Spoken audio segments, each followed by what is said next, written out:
Good evening. It's the Education Committee meeting of the Council Rock School District.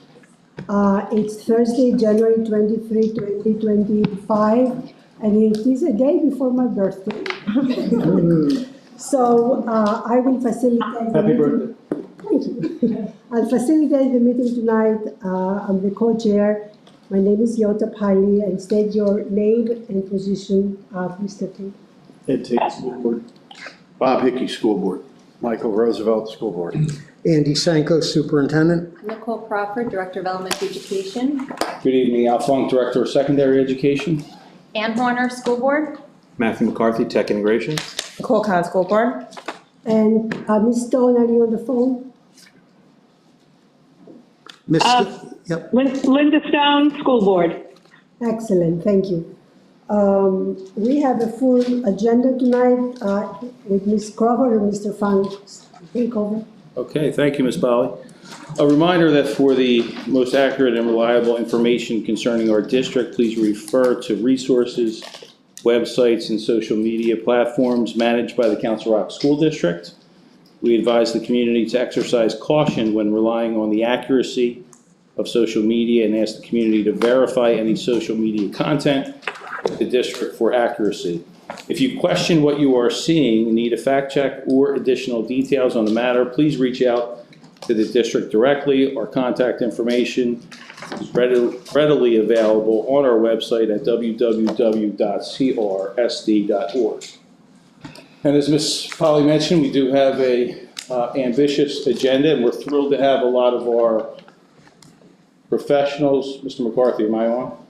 Yeah.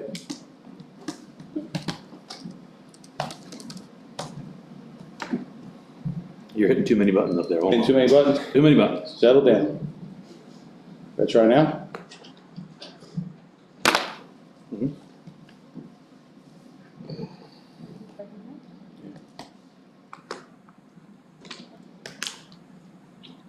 All right. Ms. Crawford has the magic touch.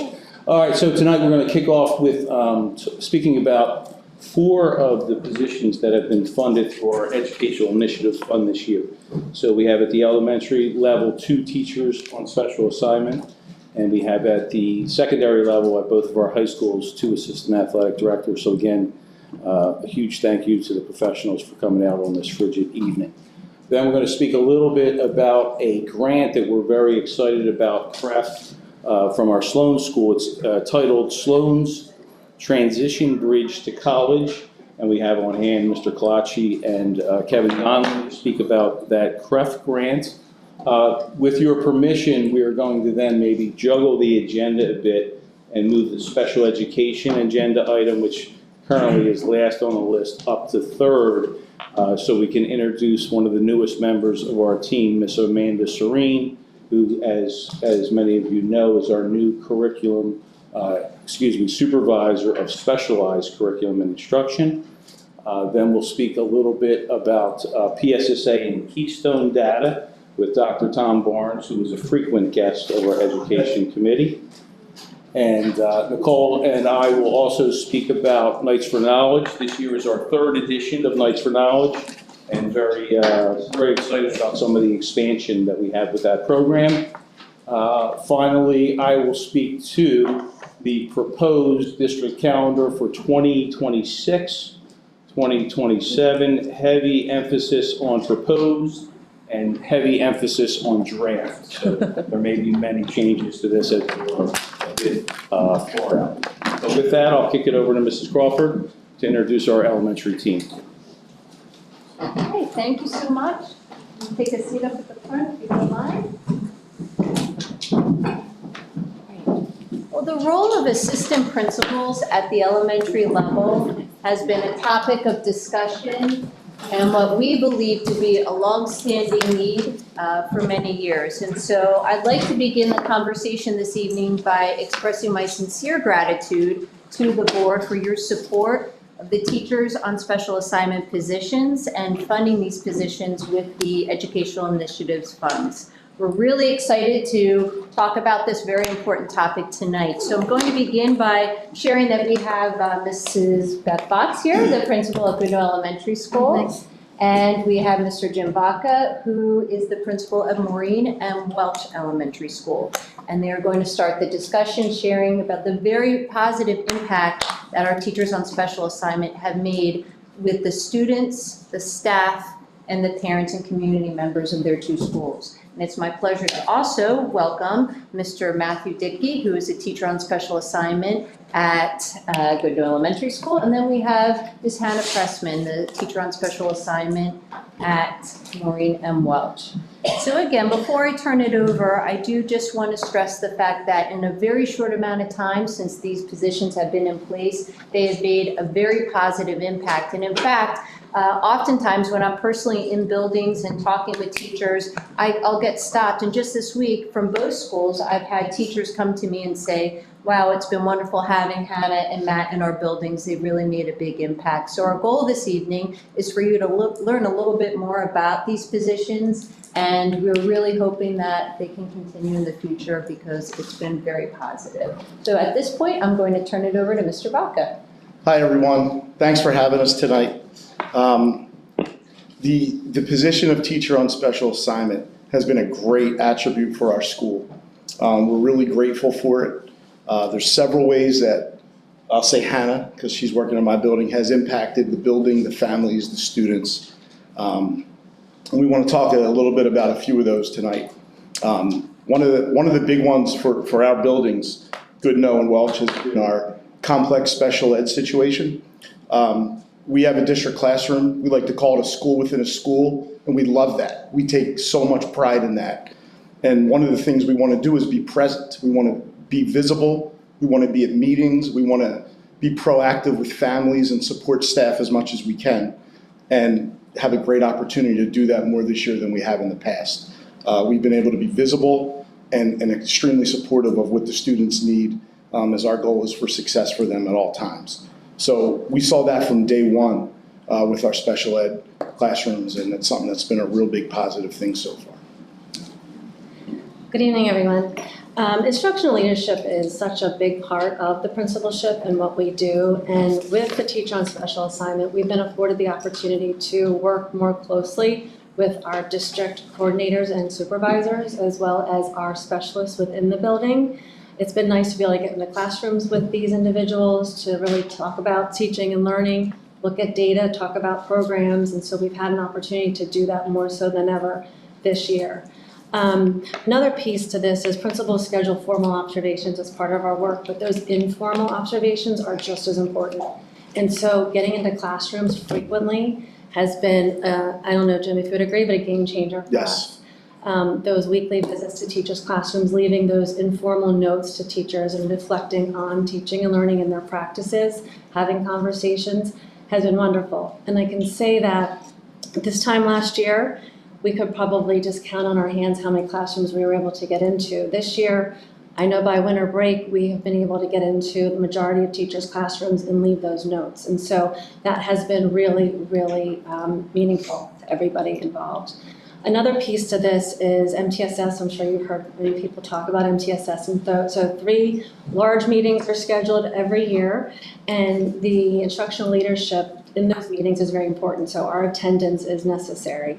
And so to be able to participate in such meetings without interruption, and to be able to talk about the data, talk about programming in response to plans and interventions is really important, not to get pulled out of those meetings and be able to concentrate and have those conversations with our staff has been great. And the last thing I'll say is probably the response time. And so looking at how we're distributing our time, looking at how we're responding to situations in the building has been different. So being able to address situations in real time or soon, rather than waiting till 6 o'clock at night to maybe have to make a phone call home, or the day after, we're able to get in front of things more in real time and try to talk about things before things fester and get bigger. Redistributing our time, being able to get in the cafeteria, sit at tables and talk with kids, have those relationships in hallways just to check in on people. Having the teacher on special assignment has afforded us those opportunities, and it's been very meaningful and very much appreciated. Thank you. You know, as much as Hannah and I talk and collaborate, Beth and I talk often about, you know, how we can support both Hannah and Matt and we believe that the leadership succession for the district by having this position with both of these individuals is really, really an important thing for us moving forward. They're getting experience at a level with students and families, both academically and behaviorally, that you can't get unless you're in those positions. So we feel very confident that on day one, if they were to pursue an administrator position, get it, that they're ready to go. So we feel pretty good about, helping them and mentoring them forward as the district moves into a new year, or 2 years, or whatever it may be. At this point, I'm going to let Hannah talk a little bit. Going off what Mr. Vaca is saying, in terms of a leadership perspective, we both agree that this has been a completely invaluable experience.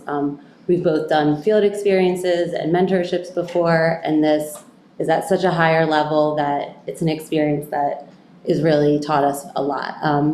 We're able to kind of jump right into the role. We're constantly growing, constantly learning, and from a collaborative standpoint, we're meeting with both Jim and Beth on a daily basis, so they're always taking teachable moments throughout the day, as when they're talking to teachers, when they're working with parents, when they're in the hallways, they're pulling us, showing us, giving us examples of how to do things so that way we can then take it on, and then they can talk to us and say, the next time you're in this situation, try doing this. The next time you're talking to someone, try doing it that way. So I just feel like the experience that we've gotten is really invaluable. And I'd like to speak a little bit about, decision-making throughout the day, speaking with them about different decisions that we're able to make. We're able to be very efficient. So if we need to make phone calls or talk to parents or do something along those lines, this position is allowing us to do that almost immediately. A lot of times Beth will say, have we taken care of this? I'm like, it's all wrapped up. It's all good. So again, she's able to get into classrooms and focus on the students.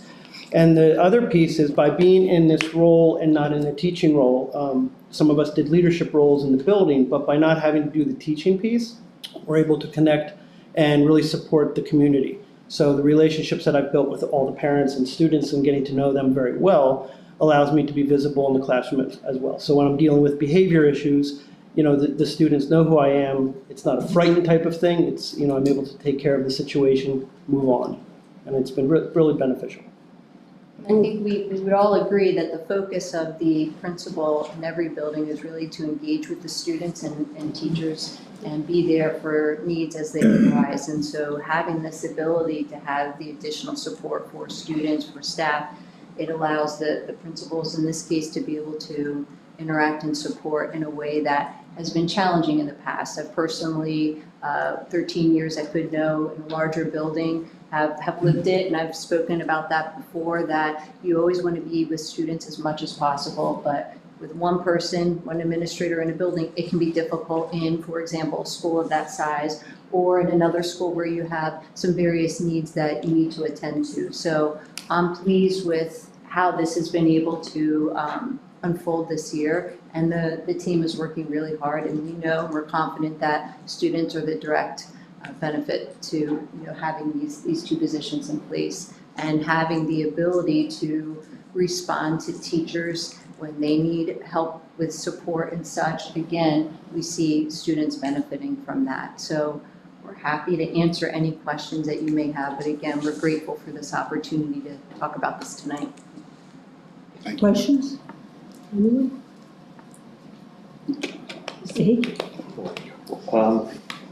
Thanks for your presentation. I guess my question is, as it relates to this, are you given certain assignments or certain responsibilities? Like, for example, Mr. Vaca, do you say to Hannah, you take care of all anything that comes to you as far as discipline, that's your realm, or do you kind of split it? Like, how does that work? And I remember when I visited your school as a follow-up, you had said one of your biggest concerns, or one of your most time-consuming things that you did, was trying to get to parents, answering parents' concerns. They're constantly calling, whatever, with legitimate concerns, and you just didn't have the time to deal with it. And this was before Ms. Pressman came on. So can you tell me how her presence has affected that part of your job? Yeah, so when I would deal with those things in the past, like Mrs. Fox said, a lot of times it's at night, 6, 7 o'clock or 5:30, and a lot of dinner time conversations, which aren't the most convenient. So every day is so different. Every day is just different. So there's not a defined role where, you know, Hannah takes all discipline, I do this. As things come up, we discuss, we figure it out, we delegate. You know, quite often as there's something happening, three or other things pop up at the same time. So we have to communicate about how best to do that. Now there might be a meeting that I have to attend, there might be something else happening. So we're in constant communication, and, you know, basically we have to figure out which has to be handled first. And, you know, through communication, texting, email, whatever it may be, we handle things together in the most productive way for kids. Hope that answers your question.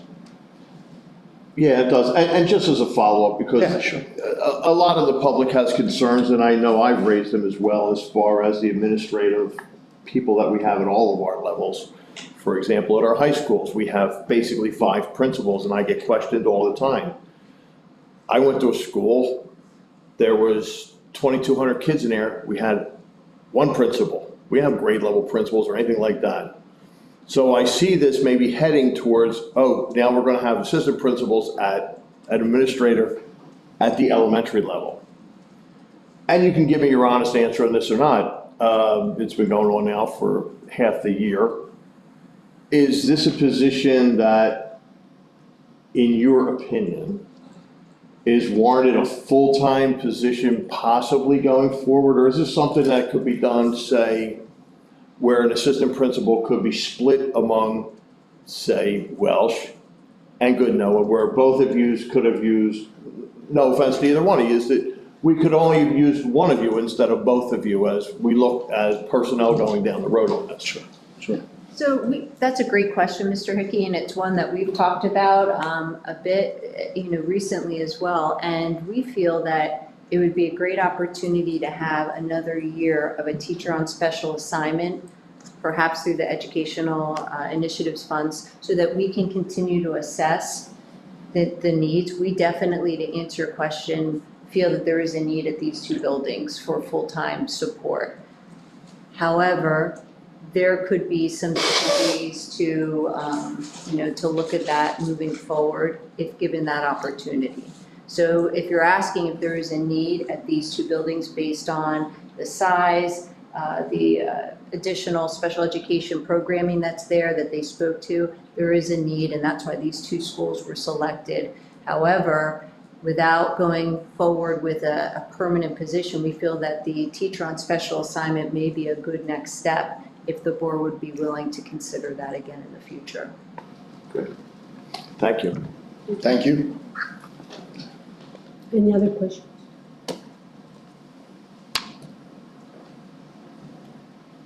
But thank you for coming. That was very insightful, and it makes sense to continue testing it out and see how it works. And as Ms. Crawford said, the educational initiative funding in the budget is something that can support this. So. Thank you. Thank you all very much. Really appreciate it. Thank you.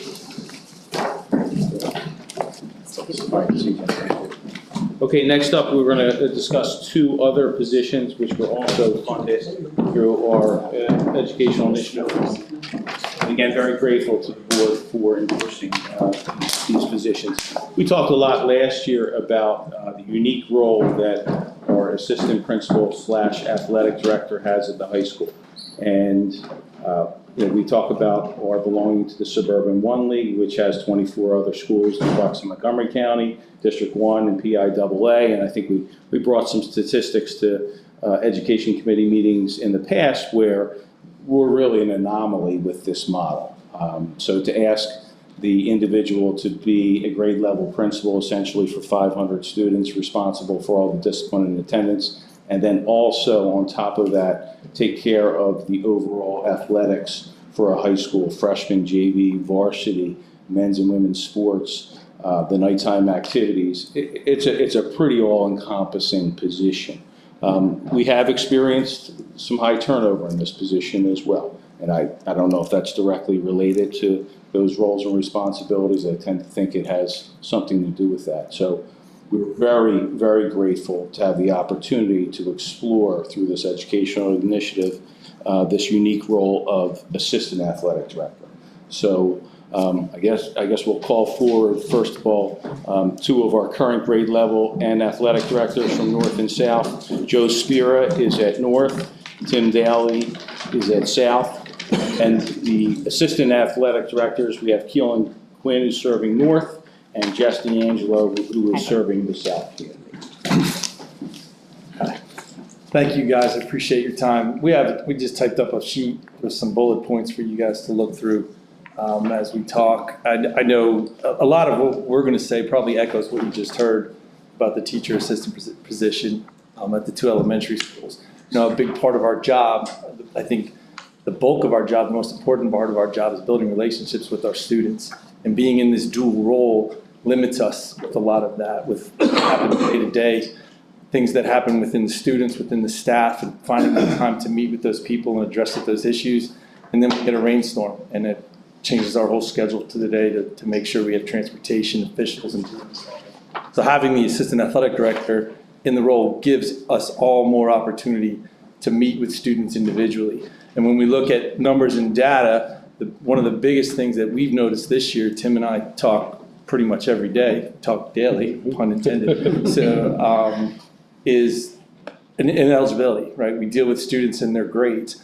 Our numbers from last year to this year, week to week, we do eligibility reports. Our numbers are down dramatically from last year. Like this week alone from North, we have just about 400 students participating in athletics in this winter, and we had 1 student ineligible this week, where last year we were averaging 10 to 12, sometimes 15 students per week. And because one of the things we do is we meet with them when we get a report and we say what's going on. And now having the extra person working with us gives us a chance to talk to the students, follow up with the families, talk to their teachers. How can we help you? How can we support you? And we've seen those numbers drop, and I know Tim's in the same boat. And that's one of the big things that has jumped out, because we look at about 400 students per season, which puts us at about 1,200 students per year. You multiply that by how many parents, how many families and siblings and sports, and then you're dealing with injuries and you're dealing with parent communication, or someone's not getting picked up. It's a lot of those late night phone calls on top of your principal responsibilities, where you have behavior issues, mental health issues, making sure students are getting the needs that they're getting. Or if we have a student that we get phone calls on the weekend, something happens on a Saturday, we now have multiple people finding more time working with those students at every level, emotionally, socially, academically, behaviorally, and all of that. And it's added more success to our programs. I mean, we've had teams move on to states.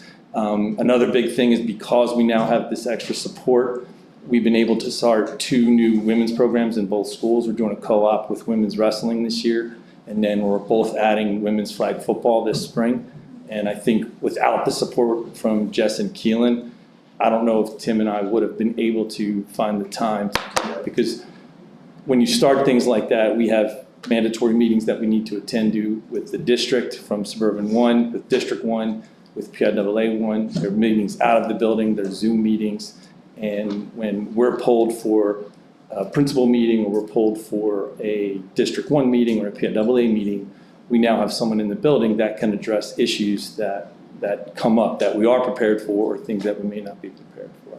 I mean, just to echo what Joe was saying, and really what the previous presentation was, it's about time that no matter what, all these things are going to go on, whether we have assistants or not. But it's such a welcome to be able to handle all these issues almost simultaneously. With athletics, it's always about increases and decreases. Well, as Joe said, we have an increase of visibility in the schools. We are able to get into more classrooms. We are able to talk to more teachers. We are able to see more students. As Joe said, with the decrease in the academic ineligibility, what happens every Friday, teachers put their grades in, and every Monday, Joe and I run a report. And what we look at, if a student has 2 or more Fs in a particular subject, then they will be academically ineligible for that week. Which means they are not able to participate in contests.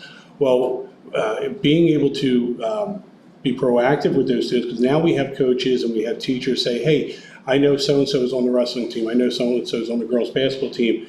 You know, their grades are not really that good. Could you talk to them? So we're able to talk to them ahead of time and be proactive. And we've seen such a decrease in regards to the academic ineligibility. Again, for this week, we only had one student last week for us, which is fantastic. As Joe said, last year we had 2, 3, 4, 5, sometimes even 10, because we are trying to juggle a number of things. And these things are happening no matter what, but with having Jess and Keelan here, it's fantastic. If we're changing schedules, because they happen on the fly, especially now we're getting into district playoff seasons, I can handle any of the students, or I can handle anything that there's an issue with a teacher. Like today, I met with 4 students and a teacher just to go over some of the classroom policies. And it took about 15 minutes during the time, but during that, there's 8 million things going on in regards to athletics. I feel very confident I can just hand it to Jess and say, Jess, I need you to do this, and it gets done. Every day there's different schedules, and there really is no break for it. But for us, it's such a welcome to have these two assistants, and we would love that to be continued. I spoke to a couple coaches this morning, and 2 of them have been in the district 20 plus years. And they've both been teachers, coaches, and they both said this is the most support they've felt in the 20 years that they've been teaching and coaching. And because being present is a big part of it. So now, if I'm not there, or Tim's not there, we have Jess and Keelan to be part of that, to be there physically. It's one thing to say, hey, we support you, but a lot of that support is actually showing up, and showing up to practices, showing up to games, showing up in classrooms from a teacher's perspective, meeting with students, and then even after school, when it really starts to build up with practices, buses, games, that's when a lot of times parents are available to talk for issues during the school day. A lot of times we leave voicemails with parents. Can we talk about something that happened with your child? Hey, I'm at work. Can you call me at 4 o'clock, or can you call me at 5? Well, that's when our games are going, and that's when we have to be at the games. But now we have Keelan and Jess at those games, so we can make those phone calls and have more follow-up. And not only when something happens, now a week later, we have the ability to check in. Hey, we haven't talked in a week. How's it going? How's the follow-up? And I think that's led to success in the classroom. It's led to success on the field. And we definitely like to see that continue. Yeah, I definitely think the parents appreciate that, because we're able to get back to them on their time. And I think they really appreciate that, because just like everybody else, they have busy lives, and they may not be available for a phone call at 1 o'clock or 2 o'clock. So if we do have a basketball game going on, a wrestling match, then we can take that time away from it, and we can give them a call after they've gotten home and they've gotten everything settled with their kids, and it's maybe 6 or 7 o'clock at night. And we've gotten such great feedback from the parents over that, because they just really appreciate it. They understand everybody's busy, but we see that their kids are first, and so do they. Another thing too, even like today, both schools had district wrestling duels. So Joe and I were able to be here and prepare for that, and we left it in very competent hands for that for those wrestling matches to take and continue, and then they were able to come over here right afterwards. Any questions? Mr. Tate. Please. What is it that you're able to do that assists the coaches as well? I'm sorry? What is it that you do that's able to assist the coaches as well? So there's so much that happens behind the scenes before a game happens, whether it's, and from our perspective on the administrative side, it's the officials, it's the transportation, it's communication with other schools, it's eligibility, and all of the above. So having the extra support, it gives us the chance to do more of that behind the scenes stuff, which takes it out of the coach's hands. So now they have more time to focus on their players, their athletes, and coach, and build those relationships on a coach-athlete level, and also on a personal level. So some of the behind the scenes stuff where they have to make sure they don't have to worry if the bus is going to be there, or there's going to be officials, or is the bus going to pick them up. They don't have to worry about, are they going to have a field or a gym space, or get in the weight room. We do that and take it off of their hands. So now they can do team builders, unity builders, organize practice schedules to a higher structured level, where it's going to support the students become better people, better teammates, and start incorporating a lot of those leadership characteristics and growth characteristics, where it's giving them more of a chance to not just make someone a better ball handler on the soccer field. Right. It's giving them opportunities to become better teammates and deal with different issues. And then it also gives them support if there is an issue where we need to get involved with the parent. Now they have the support from us, so it gives them a lot more confidence and comfort and ability to do those. So we can take some of those off their hands and kind of collaborate them and say, okay, you can handle this. No, we're going to handle this. You coach. You coach. Let us handle everything else. Great. So. I would add that there are a number of things that happen even before season takes place, like just administratively that needs to be facilitated. So each student athlete needs physical, for example, and there needs to be a tracking of that. Concussion management protocols. Yeah. Increasingly, there's just more regulations to high school sports. And, that takes a lot of hands to make sure that gets done properly. I mean, even something as simple as a kid hurts their ankle on Saturday, and then Monday there's multiple people checking in on that. We're following up, Keelan's following up, Tim and Jess, and just think about the emotional support that gives that kid, that he knows people are looking out for them, and having the time to do that, I think, helps them in the long run. So. Thank you. Ms. Khan? Oh, yes. Thank you for coming and presenting your experience. And I also appreciate the little printout. I actually had two quick questions, I think. One is if you could speak, I'm not as familiar, but just for the board's sake and anyone that might be listening, about when you discuss ineligibility, I kind of guess the academic. What are some other areas that you've seen students that would be ineligible, but now you're able to deal with those situations? Behavior is another one. If students getting referrals from a teacher or from other people in the building about insubordination, things like that, it now gives us more time to follow up on that and develop the root cause for that. Because sometimes it is something surface level where they're just teenagers being teenagers, but other times there's underlying issues that are difficult to see in a quick 2-minute conversation. So now having more time, we can identify if it's a more underlying issue, and then gives us the time to find the appropriate support and resources to help them with their behavior and growth. Many times what happens is a teacher will come to us and say, hey, I know so-and-so is on this team or that team, and they're kind of having a little bit of an issue in class, might be this or that. And it may not always just be a behavior issue. There could be issues at home, and maybe they're very outgoing, and all of a sudden they start to become very reserved. And they say, hey, do you know what's going on? And it could be reflected on athletics. It could be something at home. So, but we're able to bring that student in and be able to talk to them and see what's going on. If we have to refer them to counseling, if we have to have a meeting with a parent. So those things enable us to increase our visibility to them, and they know that we're available. And they can see it. So they will come to us. A lot of times students will just come to our offices knowing we're the athletic directors. We may not even be the same grade level, but they know us, that we're the athletic director, coming to us and saying, hey, I have an issue or I have a problem, hey, can you help me with that? And it's worked wonders with so many students. I think that's great. I know Ms. Crawford and I have talked about always time, right? Time is like invaluable, and I think the ability to meet with students and, take some of these issues head on. The other question I had real quick was, talking about, you talked about the wrestling match that happened today. So are the directors or assistant directors, one of you present at some of these on-site at the home game? Yeah, we have to be at all events. We have someone on site Okay. every home game. Okay. And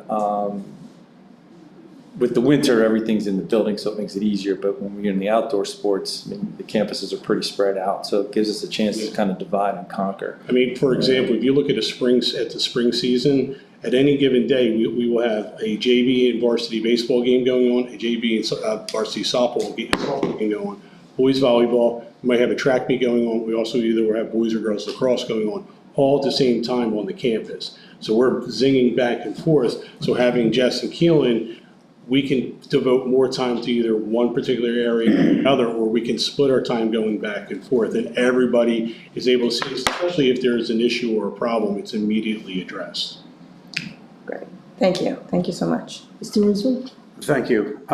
Thinking about so many athletic sports, you just mentioned a bunch that have mirrors on the other side. For example, football or soccer, softball, there's a bunch, right? And often in many of these, there's cross-district competition. Do you find that these events are inspiring healthy competition and cross-district harmony?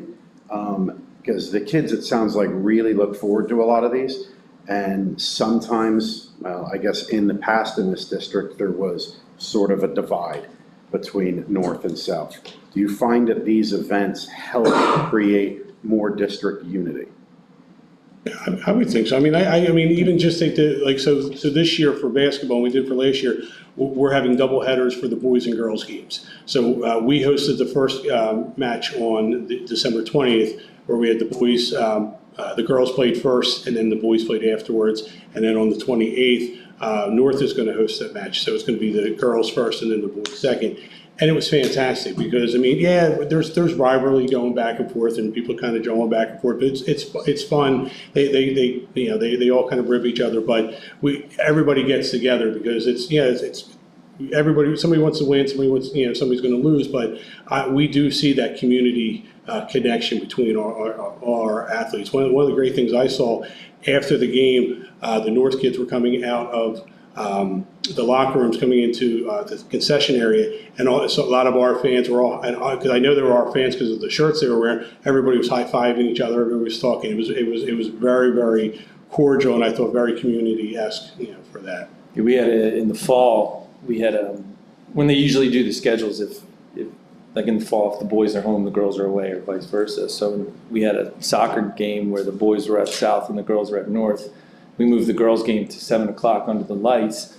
The boys played earlier that night, so their game finished up before the girls started. And then as the girls' game was starting, we're a couple minutes in, we literally saw both boys' soccer teams show up to the girls' game at North, and they still had their uniforms on. And that doesn't happen often. So I think if we were playing Ben Salem or Chamonix, we may have had 2, 3 kids, 4 kids, but the fact that we saw both teams show up made it kind of fun. The girls in the field saw it and they got more excited about it, and it just kind of elevated the, I don't want to say tension, it elevated the height of the game, and it was a lot of fun for us.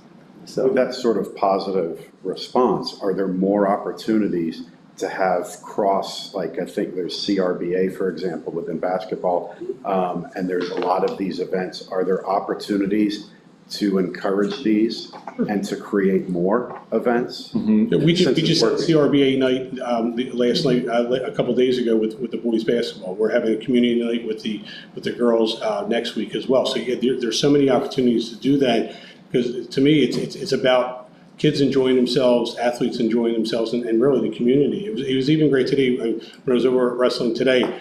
Walking through, you start to know everybody, and you're saying hi to everybody, and it's just fantastic. So I do think we can absolutely increase that. Are there other sports or other athletic events that could fall into this category of inspiring that more interaction or cross-pollination? I would think almost anyone, whether it's lacrosse, whether it's swimming. I mean, swimming, we have the swim meet tomorrow for North and South. So, I mean, any volleyball, any sport really can be applied to that. So it would be one of the things that we could plan. Are there any obstacles that prevent these? Or sometimes we're hamstringed a little bit by the district schedules, because we have to have games done by a certain date, and Baseball's a big one for this year. They changed the scheduling, so now baseball plays 3-game series. So we'll play Ben Salem three games in a row in the same week. North might play Pennsbury the same week, 3 games. So that's the only thing that maybe kind of block us a little bit with scheduling, but most things we could probably overcome. That's great, thank you. I think contest, I'm John Rafferty, counselor. I think the number of contests that we're permitted to play in each sport can limit those opportunities. Like, you may take a look at a football season where you have 10 games and think, well, there's 10 opportunities. Well, no, in a given year you may have 4 home games. And of the 4 home games, one's going to be senior night. All right, so now you have 3 opportunities. Well, one is Northampton Indians night for us. I'm sure North has something similar, right? And all of a sudden you're looking at the calendar and you don't have as many opportunities as you thought you had, depending on the given year of schedule. So that's really the only limitation that you may face at times. Is there anything that the board can do to help this, since it seems to be petition positive? PIA to let us play as many games as we want. Yeah, just make competition. Again, when we did baseball, had 3 games in the past. This year was different, 3-game series. Last year was at home and a scrimmage.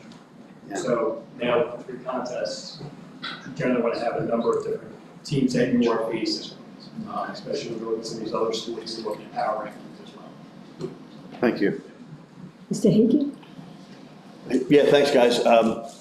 I was a big proponent of this idea of an assistant athletic director. So far, it sounds like it's going very good, and I guess the most impressive thing I saw with your presentation was the fact where it seems like the academics are improving in the classroom. You know, because they're student athletes, you know, students first and athletes second. So I'm really glad to see that, and I'm hoping that Mr. Spera and Mr. Daly, that the fact that you now have assistants allows you more time to concentrate on your job as an assistant grade level principal at your respective schools. So I was really happy, I'm happy to see that. It sounds like so far it's working out very well. One of the things that I haven't heard, which is good, and hopefully it means that things are working well, things haven't been brought to the board's attention that I believed in the past should not have been brought to the board's attention. Like, why aren't these things being handled by the individual schools and the athletic department? For an example, there was one day where there was, I know last year, might have been the year before, where there was a field at North that was unplayable. It was unplayable at 10 o'clock in the morning, and no one knew about it until the team showed up at 3 o'clock in the afternoon. Oh, the field's unplayable. And I was like, well, where's the athletic director? They should, this is what you're supposed to do. So hopefully the fact that I don't hear anything about that means that this is actually working. The other proof of the pudding, I guess I'll see, is when a job opening comes up for a principalship at one of these high schools, and neither one of you two are jumping at it to get out of this one. Because the other thing that they did say was, you know, everybody has said it, like, Buff, you were rare that you stuck with it for as long as you did with just being the athletic director as well. But I know the time constraints on it, and for the last few years, every time an opportunity came up to be a principal at the high schools, the athletic director, principal, immediately went to that new one, whether it was budgeting or something else, and the new guy coming in was always stuck with being the athletic director. So we'll see if this is actually working when positions, you know, not that I'm putting any pressure on you, you know, but we'll see what happens as, you know, how effective the program is. But I'm really happy to see that it's working. It seems to be a pretty cost-effective way of doing it, and you know, hopefully we'll keep going. Thanks a lot, I appreciate it. Thank you. Thank you. Any other questions?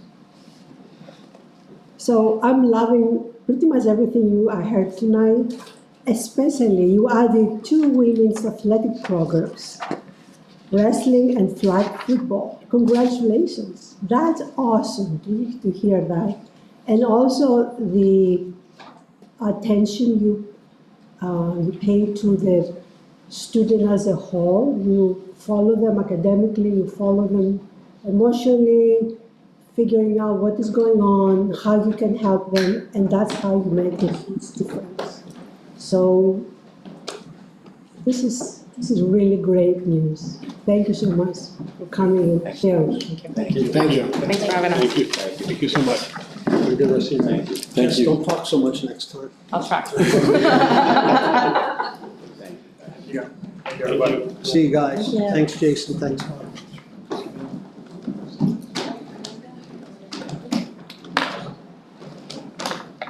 All right, next up we have from the Council Rock Education Foundation a grant that the Sloan School applied for, impacting their 12th grade students. And again, we have a couple of our professionals with us today, Mr. Adam Kalachi, who is a Sloan School teacher, and Mr. Kevin Donnelly, who is a counselor at Sloan, and they're going to explain to you a little bit about the grant that they applied for and received.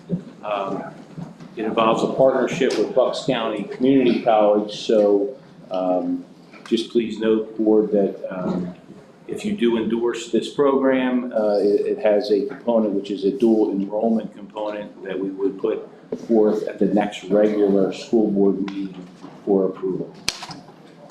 Okay. Mr. Conley? Well, good evening. Thank you for having us here today. So over my 13 years at Sloan, and I'm sure Mr. Kotcher's been there even longer than me, I would say it's safe to say that our population has changed significantly. We are now receiving the majority of our students, large majority of our students are being referred to us due to social anxiety issues, due to depression, due to maybe some school refusal. But coming along with this, they're also much more academic minded. With that said, we've been, over the last 4 years, this has actually been like a 4-year process of us trying to get our students more comfortable with the idea of going to college. So it started off first year, 4 years ago, I brought all the kids to Bucks and we did a tour. Didn't have much of an impact. Second year, brought them for the tour, had them actually register while they were there, trying to remove some of these obstacles, make the process easier for them. Last year, tour, applied, and had a Bucks County recruiter come out and actually administer the placement test for them. Still a little bit of improvement, have a couple kids there now that were part of this process. So basically the Sloan team said, all right, what's next? And we came up with the idea, what if we could actually, as a class, go take a class at Bucks, I would be accompanying them, and maybe another teacher as well, have a Bucks County professor teach the class. So I wrote this grant. It was approved by Kraft. Thank you very much. Appreciate that. Also would like to thank our transportation department manager. He helped with the process. It's really been a very collaborative thing. All the building administrators are like really behind this. Our students, 12 of our 13 seniors signed up for the class voluntarily. And they're excited about it. So the class itself is called Guided Studies 101. It's a class they already offer, but this class will be only offered, like this specific time spot will be only for Sloan students. And the class is all about what to expect out of college and after you graduate high school, how to make coping skills, time management, and then it turns into, the second half of the classes turn into basically all different types of career exploration. Whether it's going to a trade school, 2-year college, 4-year college, nursing. So it really encompasses everything, and the whole idea is designed to help the students transition into the college environment, be on the campus, see what college is like, and we're hoping it makes a significant difference. I've spoken to some of our graduates, and everyone I've asked said, I wish we had that when we were there, or, oh, that would have really helped me. So we're very hopeful that this will make a difference. Yeah, and just to kind of parlay off what Mr. Donnelly said, with our students with the social anxiety, one of the biggest challenges with students with anxiety is change. Well, and transition. Well, they're going to transition from Council Rock come June 12th. So this is a great way for us to kind of, there's a safety net there and a support system there to get them to feel comfortable, to get them to get the experience on a college campus once a week in a controlled environment, where then come August, September of next year, they have that confidence. They've gone through that transition. They've dealt with that anxiousness and that anxiety, and then they can strive and make, hopefully be successful in whatever avenue, they choose once they're a graduate of Council Rock. So I think that's the biggest takeaway, and the thing that we're most excited about is this opportunity to allow them some support as they transition, into the next phase of their lives and their careers and their academic careers. And Mr. Schleicher, Mr. Funk mentioned, it is a dual enrollment, so that means they get both a college credit as well as a Council Rock credit. And that's new to our, that would be a new thing to our district. And the fact that it'll be on Bucks campus, which we think is a huge part. Yeah. And because it's a grant, Yes. they don't have to pay? Correct. Yeah, Kraft is covering the transportation and the enrollment fee for Bucks. And the kids have already taken, like I said, Mr. Donnelly said, they've already taken their placement testing, so they know where they would place in their English and their math curriculum for even if they want to start in the summertime or in the fall of 2025. That's already done, and they're already enrolled in Bucks. So that obstacle and that hurdle has already been taken care of. They'll also will meet with their advisor during this process. So they'll have, in addition to the professor, they'll have their support person already in place as well, which we think will be helpful as well. This is a program that we're obviously very excited about. One additional thing, I think you've heard me speak before at Education Committee meetings about Act 158 graduation pathways. So for the public who may not know, so if a student who's about to graduate, a senior, does not demonstrate proficiency on the Keystone exams, there are other avenues to pursue for graduation. One of which is admission into a 2-year college. You have to do that along with a couple other of pathways, but this is just another effort that we're giving students more opportunities to make sure that they secure that graduation pathway. Mr. Tate, questions? Yeah, I'm sorry if you mentioned this previously, but what's the college participation rate been historically for Sloan students? It varies. It's a year-to-year thing. I don't need. No, I know. There's some years where, again, as our population has changed, right, our focus has become more academic driven. So kids are more inclined to want to take that next step, but they're still very, very fragile. So, so they may start with 1 class at Bucks, 2 class at Bucks. Some have gone on to 4-year colleges, right away to a 4-year college. We have a young gentleman this past year, he's at Penn State Berks. So we do have some of that. And then we still have some students that go to a trade school or right in the work field or military. So it's commensurate to what you would see at the high school on a much smaller level. But throughout the last 3 to 4 years in particular, the stronger academic students have come to this. We think this is a great way to open up that pathway that may have been an obstacle for them once they leave us.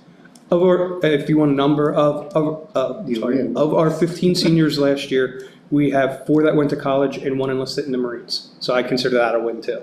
Yeah. And he's actually deployed right now, and he operates a cannon. Wow. Yeah. Thank you. Ms. Khan? I think this is great. And when I first heard about it through the CREF Foundation, and congratulations and thank you for your hard work in making this happen. Is the grant for 1 year, or how long is the duration of the grant? Yes, it's only 1 year. It's a 1 year. And do you know if you're able to reapply next year, or you're not certain yet? I'm not sure. We're unsure. Okay. We're just happy with this year, and we'll make it work. We'll see what we can do next year. Okay, thank you. Mr. Hickey? Yeah, the first question, I assume it's a 1-credit course? Yes.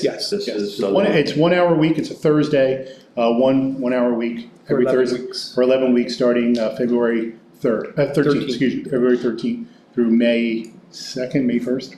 Yeah, they actually even created a different semester time period for us. It's been very collaborative with Bucks County Community College, and they're very excited about this too. Like, I've been dealing with some top administrators with Bucks. I'm trying to get this in place. Yeah, my other question was kind of piggybacking on Ms. Khan's was, is there anything, or are you looking for something from the board as far as, and if you are, what is that? A signature on a dual enrollment agreement if you wish to endorse. Consent agenda next board meeting. Other than that? Well, I mean, maybe, some financial, some finances for it in the future, if we can make this, a permanent, a permanent thing, that would be great, but, we'll deal with that as it comes, and if it's, we'll make it work. I mean, I've been doing this for 25 years, we make things work, so whatever we need to do to make it work for the kids, we'll make it work. But we're really excited, and hopefully this is great, I don't anticipate it not being successful, and I'm looking forward, to the results. And I think we'll really see the fruits of this labor next fall and see how kids are doing once, that's really when we'll notice a difference, and hopefully we can report back and say, hey, out of those 12 kids that enrolled, this is how many are enrolled at Bucks or enrolled somewhere, in another 2 or 4 year, post-secondary. And actually, it is written in the grant that I'm going to contact all the graduating seniors and next year and see how many of them actually have followed through with it. Can you report back to this board on that success rate? Absolutely. That'd be great, thank you. And the cost of it are extremely reasonable. I think this year, for the tuition of the students, it's either $125 or $135. And next year, it's only going up, I believe, like $10. So it's not really, the most expensive part of it is the transportation. Mr. Roosevelt? Thank you. This sounds amazing. I think moments like this definitely should be celebrated. I want to congratulate both of you for the recognition of how to help a student, and then the persistence at following through, finding the opportunity and making it happen. I really think it's wonderful. And I echo a lot of the other comments from my colleagues, and I'm looking forward to next year. And I particularly appreciate your presentation on how you showed the evolution of it and documented success along the way to bring us to this point. It makes me wonder what other opportunities are there for this, both in Sloan and within Council Rock as a broad thing. Because I agree that the class that you outlined, this dual enrollment thing, it sounds helpful for many kids. And an opportunity, some kids come to the pool and they'll ease in, others will cannonball. And I think that this program now enables them to carefully ease in and with some support. And I think that's great. It really is wonderful. So thank you very much, both of you, for your work. Thank you. If I may, just take the opportunity to let you know that Dr. Sanko invited the president of Bucks County Community College and the new president and his executive leadership team to his superintendent's meeting yesterday to meet all of the building level administrators in Council Rock. And it was very well received, and the conversation was very much about the things that you are mentioning, opportunities to explore future partnerships. Awesome. I'm looking forward to learning more about that in the future when they pan out, as well as your this amazing initiative. Thank you. I don't want to steal your thunder. Thank you for this, but one of the things in the conversations we were involved in yesterday, the new president is Dr. Patrick Jones, who our administrative team cabinet has had several opportunities to sit with the leadership team of the community college since his appointment. And as Al said, he was in front of all of our administrators yesterday. But the one thing that came out of one of our special ed supervisors was what can the community college do for children with special needs moving forward. Andrea was kind enough to connect the provost and the special ed supervisor, so we're looking forward to something materializing similar to what these guys have done in regards to helping our kids. And it also is just it ratchets it up a notch. We are just recently, in the last 2 years or 3 years, Al and Nicole, I forget the exact time, but we have just partnered with the community college for dual enrollment. Any other questions? I just want to say thank you, because as you know, Sloan and Star are part of something that I just love to go visit. What you guys have done there is amazing. You should be recognized for everything you continue to do, grow and care for those children. And that shows that you're even looking forward, not when, for what they're going to do after, and getting them those life skills to get them out the door, right? Thank you so much, because I know. Thank you. Any other questions? I mean, I think that we have consent, right? We're okay to have it on the agenda. Mr. Tick. I am compelled to say, as a CREF board member, I'm proud of this submission and this approval, and I'm glad CREF is able to help them. Well, we greatly appreciate it. And our students greatly appreciate it. Great. We thank CREF. Thank you. Thank you so much. And at the same, and you for everything, but if we need to have it in the budget for next year, you can bring it to us, because it sounds like it's a wonderful initiative. Please do come back and give us those results and then continue, because that would be a program that I could see for real would be a huge advantage to this district. Thank you. Thank you. Thank you, everyone. Thank you, Kevin. Thank you, Adam. Thanks. Appreciate it. Thank you. Have a good evening. See ya. Thank you. And Ms. Polly and Ms. Khan, again, thank you very much for indulging us with the flipping of the agenda. So if you just.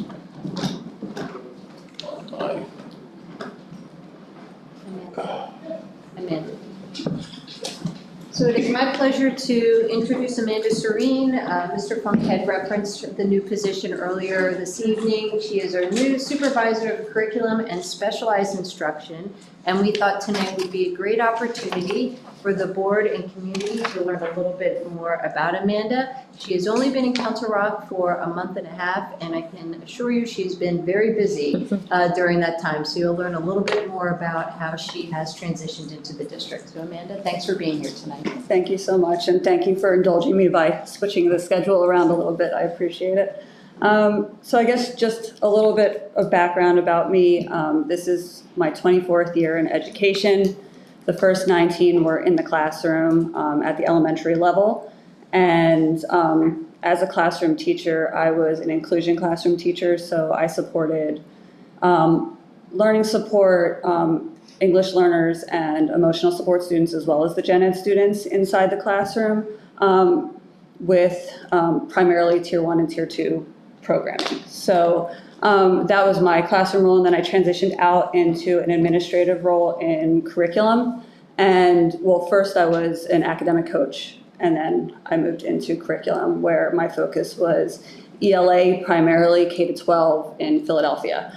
And now I'm happy to be here, helping to support the specialized services department, but also I've been working closely with Tammy Gary, who's the supervisor of curriculum and instruction, because as we all know, it's a pipeline between general education and special education. The two things coexist. And so with Tammy Gary specifically, I've been working with her on the structured literacy initiatives that we have in the district, and the professional development that we're offering all of our teachers around structured literacy. As we know, it's been happening with the letters training already for some of our younger grade teachers as well as special education teachers. The hope is that we'll get that to everyone, and also that through all of the grades, any teachers that support ELA instruction as well as our English learners in special ed will have some form of structured literacy training. And so I'm working with her on that, as well as our MTSS initiative. So helping to figure out the curricular resources that we're going to use for those Tier 2 and Tier 3 interventions, and aligning that with the resources that special instruction uses. So marrying those two worlds. I've also had the privilege of working with all of the supervisors of special ed. I've gotten into every building, met most of the administrators who were available when I was in the building. Some of the schools I've been in more than once. I've also had the privilege of meeting with the autistic support teachers, as well as a group of teachers at Holland Middle School. And I hope to continue to meet with the teachers in other buildings to figure out what their needs are. Right now, my goal as far as curricular resources for special education is a needs assessment. So what do we have? How are we using it? And then figuring out how we can best utilize both the programs we have and see what additional programming we might need to support the various skills that our students need to work on. And so kind of trying to align and streamline the programming so that we have a more holistic model of how we're doing things from school to school and classroom to classroom. So that's what I'm currently working on, but also primarily focused on getting to know everybody and building those relationships. So that's what I've been doing in a very brief nutshell. Ms. Horner? Have you found one need or a couple of needs that stand out already? In regards to, I mean, what you found or what you see so far? I mean, MTSS is an area where we're really trying to push that forward. And so that is definitely something that we're working on. And then as far as inside the special ed classrooms, I mean, they're all so different.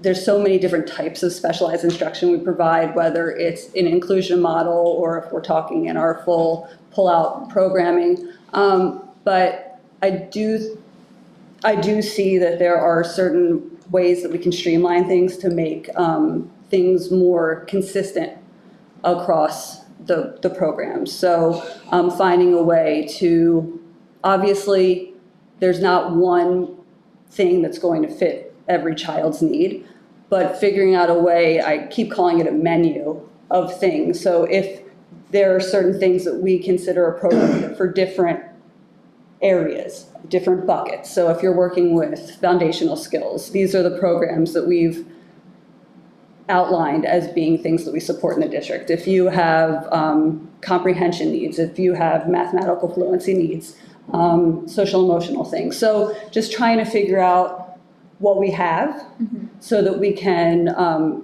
make sure that we're providing the best services for our students, no matter what classroom they're in, no matter what building they're in.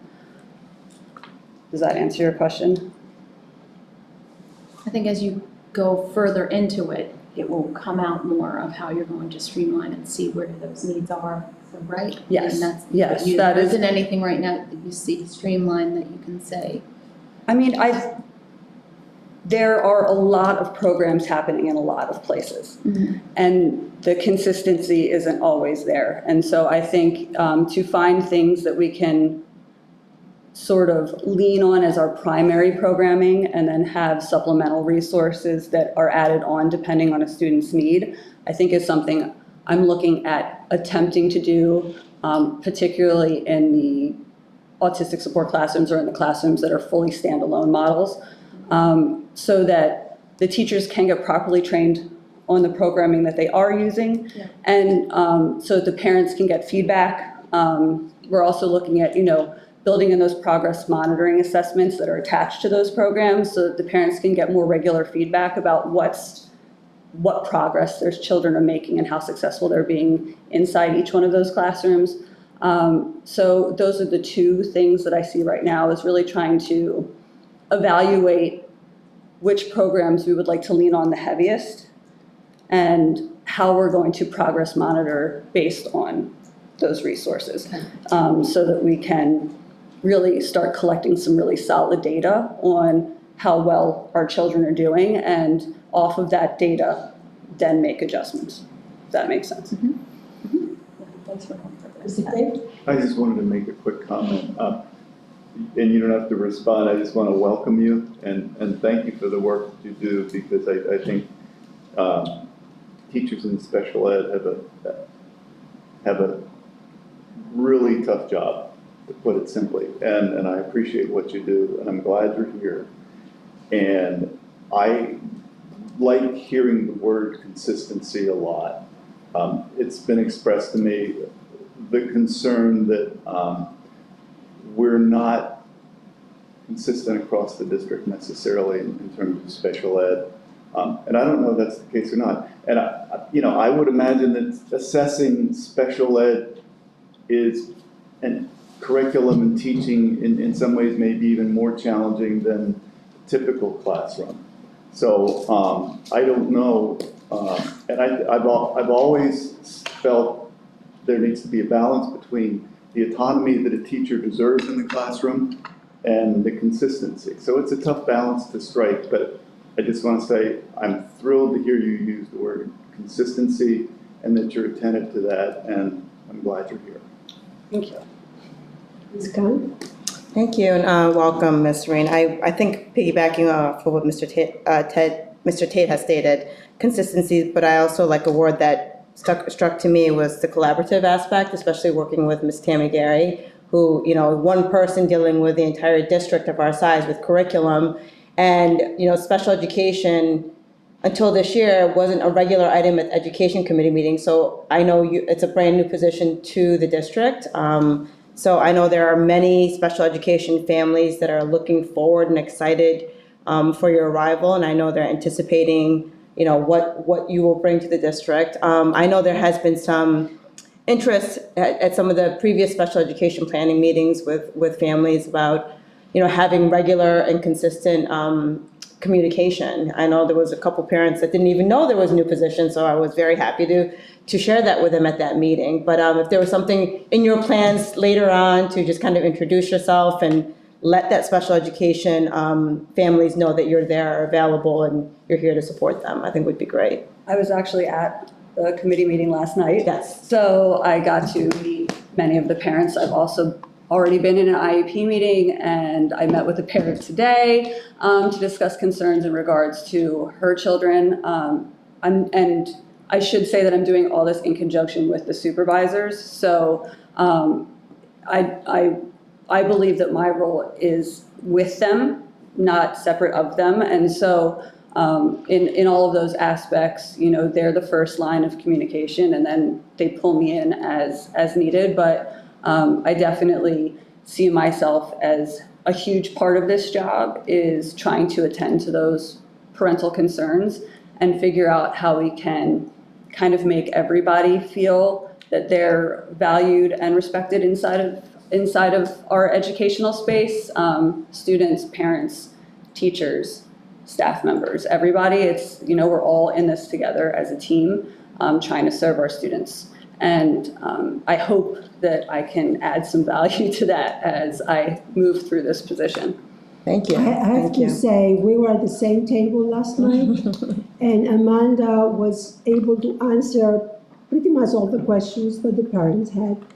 And the parents were very grateful that she was there. Council Rock hired this position, so thank you from all of us. Thank you. Maybe other people want to make a comment. Good luck. Yeah, good luck. Yes, thank you. Thank Thanks, you. Amanda. Thank you. Thank you. Thank you. Have a Thank good you. night.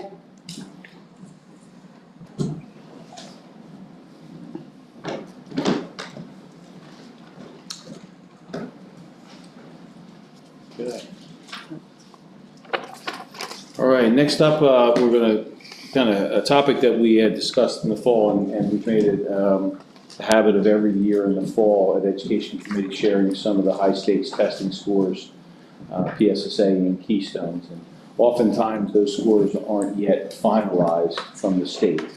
And it's also difficult to do any sort of comparative analysis with those scores. And I know there's some danger in comparative scores. And there's some danger in worshiping tests too much. You know, we always try to put it within a context and say this is a snapshot of the learning that is taking place. But we can definitely glean some good information from some of the results. And, you know, on a more granular level, some of the results as we dig into it, and now that we have the benefit of a data analyst, really do impact the classroom. If we can see different trends and different anomalies, you know, we can tend to those things. So I asked Dr. Barnes to come back before you tonight and share some of that data, comparing ourselves and some of our scores to the other 13 school districts in Bucks County. I know there's a little danger in doing that, but just to get a sense of kind of where things are.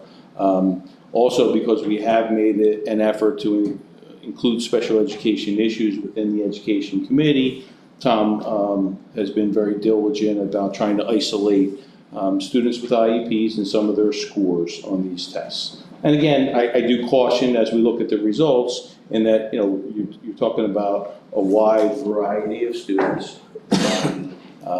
But there are things that we can definitely glean from the information and the data.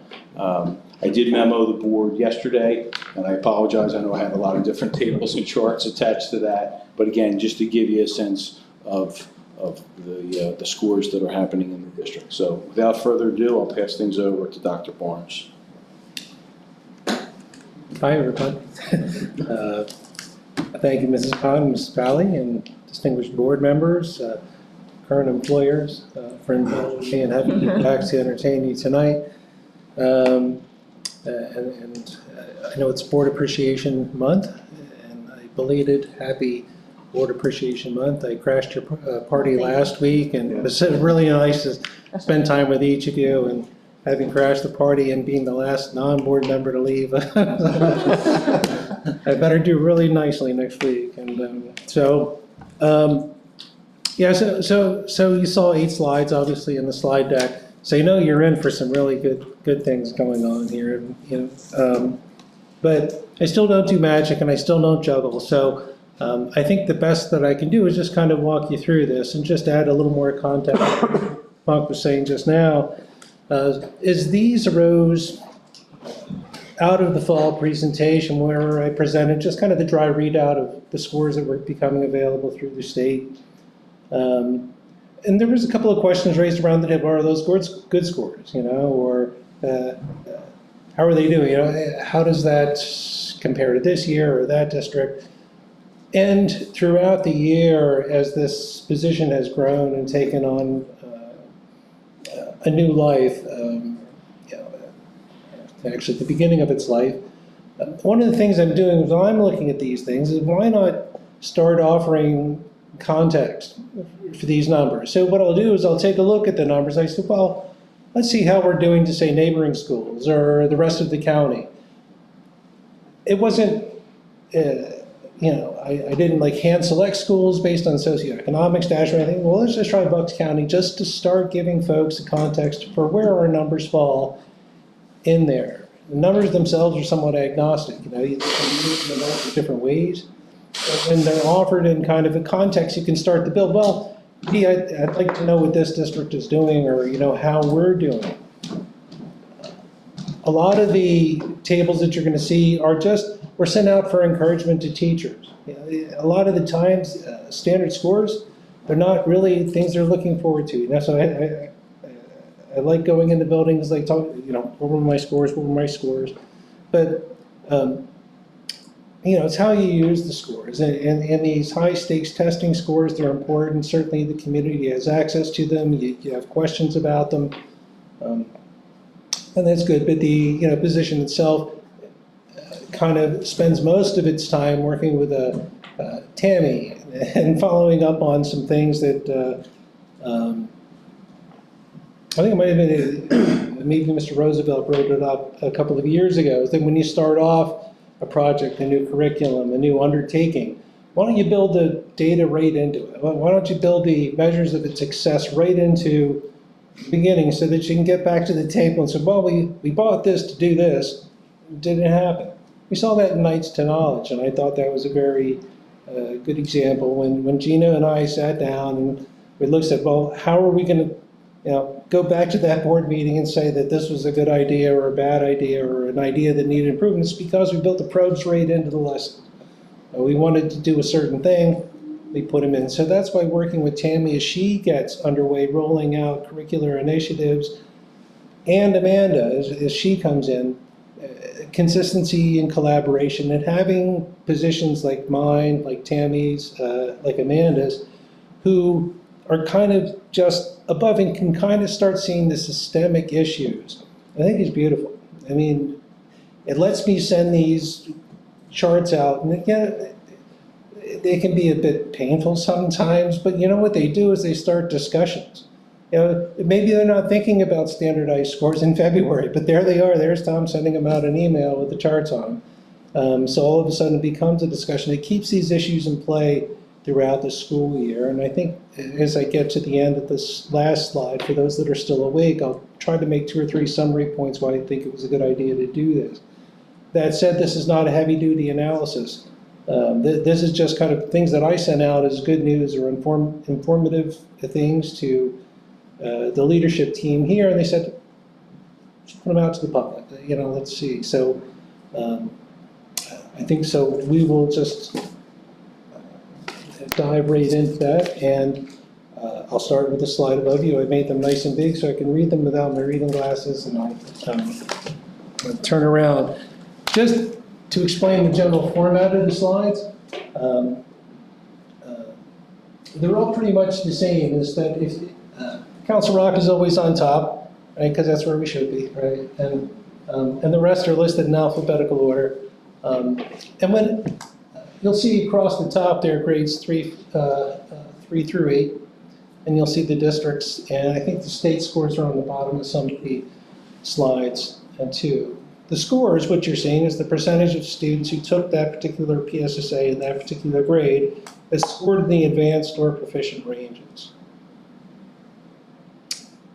When our district, and I only put colors on ours, I didn't want to shame or highlight other districts, I just, we are Council Rock, and that's what we're here for. And this is, if our score was the highest, I'm gonna bold that score and I'm gonna highlight it in green. And if we were second among the other ratings, then I'm gonna highlight it in gold. It's just as simple as that. The question is, do the buildings get some of this information? I think that was part of the memo that you sent out. I did a kind of a building by building, year by year. And you have to understand that, I think on the memo that you got, there was like a reference of where I get these numbers. I mean, they're public facing. And every one of these charts is about 84 opportunities for me to make a transcription mistake. If there is one, call it out. I think I'm my own tightest critic, so I've checked these several times, but these are public facing numbers. I get the numbers for the other districts from those same charts. They're all in the same chart. I don't have to sneak into their offices and look through and see what they got as well. So I've compared 23 on the left here and 2024 on the right, just so you can see our rank. So obviously these are ELA for 23 and 2024. And see, second place, I guess. I don't want to even say second place. Second highest score in 2023 in grades 5 and 7, and of course over there in 2024 in grades 6, 7, and 8, we have 2 seconds and the top score.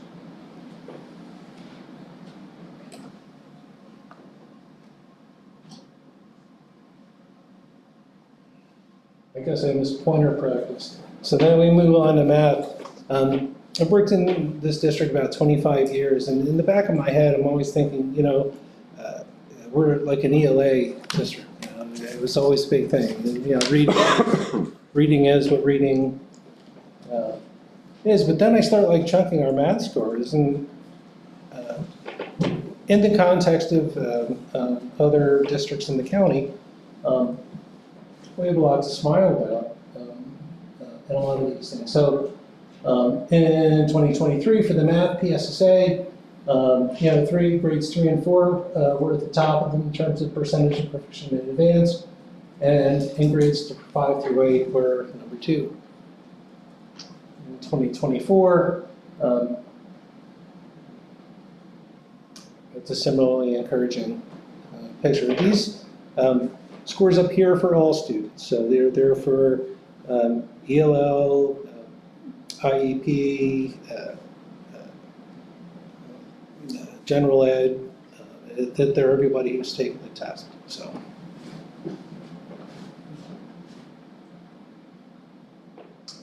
and science. So in 2023, we've got 92, second place. But the scores aren't bad. We're a close third in these things too. So we're never really at the bottom. When you take it in the context of how we're doing compared to the state, and I have, it's really pretty good. And that's a context that we don't often bring into school every day. But when you're sitting around looking at the pool of numbers, ours are around the top. Things look, can they look better? I think we all want them to be 100. I think we really do. And I always, dream of the day when I can sit there and have them be 100. I don't think they will be. I think there's a lot of student variables, family variables, things that are beyond our control, but we keep trying. And that's kind of a roadmap as to where we are in the context of how other people are.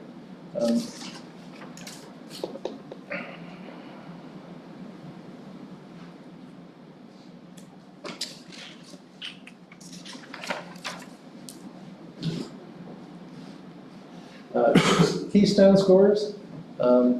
they will be the death of me. An Algebra 1 teacher had asked what the Keystone scores were for NERF as well. If you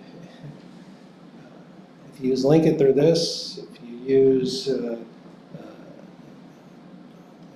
eMetric, they're this. And if you use the public-facing scores, they're this. These are the public-facing scores at the website that I mentioned from the state. So, these are your literature, Algebra 1 and biology, Keystone exams for general ed. Again, 23 and 24. There's literature, Algebra 1, Go Algebra 1, right? And biology. What you're going to see up here is something that we always try to highlight when we're talking about Keystone exams. Unlike PSSAs, they are subject level tests, they're not grade level tests. So those numbers in parentheses, or I guess they were in parentheses, but those numbers just represent the grade levels they're typically given in. There's people who've taken the Algebra 1 Keystone, you said 4th grade. I mean, you can take the Keystone exams at various points once you've completed the course. Generally, the earlier you take it, like if you're taking the Algebra 1 Keystone exam in 4th grade, you're going to do pretty good. There's a reason you're taking that course at that time. And the same with our 8th graders, too. We're taking the Honors Algebra 1, then they go ahead and take the Keystone. They do wonderfully. They place out. So, so that shows, I mean, grades 8 through 11 are when you can take the Algebra 1 Keystone. It's after you take the course. Biology is typically given in grades 10 and 11, and literature is grade 10. I didn't correct that one, sorry. It's okay. I think biology's 9 and 10. So, all right. So I did the same thing. With IEPs. And then when you sort them against the other students with districts with IEPs, students who take these and have reportable scores. And what I mean by that is if you have less than 10 students, they don't give you a score. They leave that area blank. The reason being is that if you only had one student with an IEP in the district and the score was what it was, then you'd be able to identify that student, and they don't want that to happen, so they leave it blank. Brings up another point too, is when the numbers that you just saw in general ed represent hundreds of kids, 120 maybe, taking 150 students with special needs in general ed, taking the course at a certain grade level.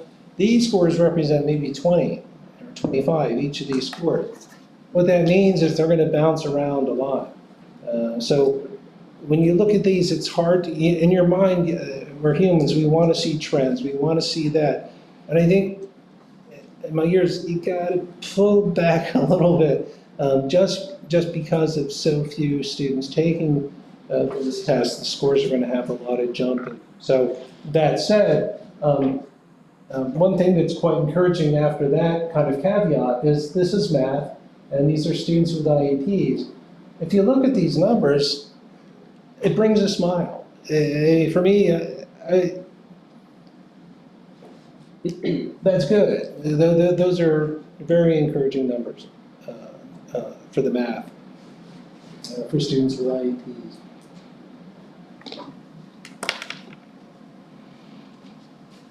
For ELA, so there's for 2023 and 2024, Council Rocks, first, second, third, they're up at the top of the list.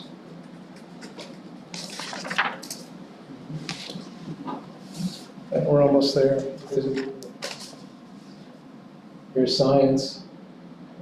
Students with IEPs. I think it was maybe Mrs. Pally, it was, when we were giving like a preview of these scores, remarked that our students with IEP sometimes score higher than our general, like students in other districts. So there were a lot of things to be proud of here. Look at districts with less resources, less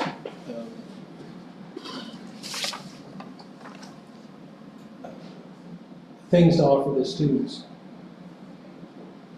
And the keystones for students with IEPs. Again, the green and gold numbers being at the top of those columns is encouraging. And I send these things out to the supervisors in our special education program.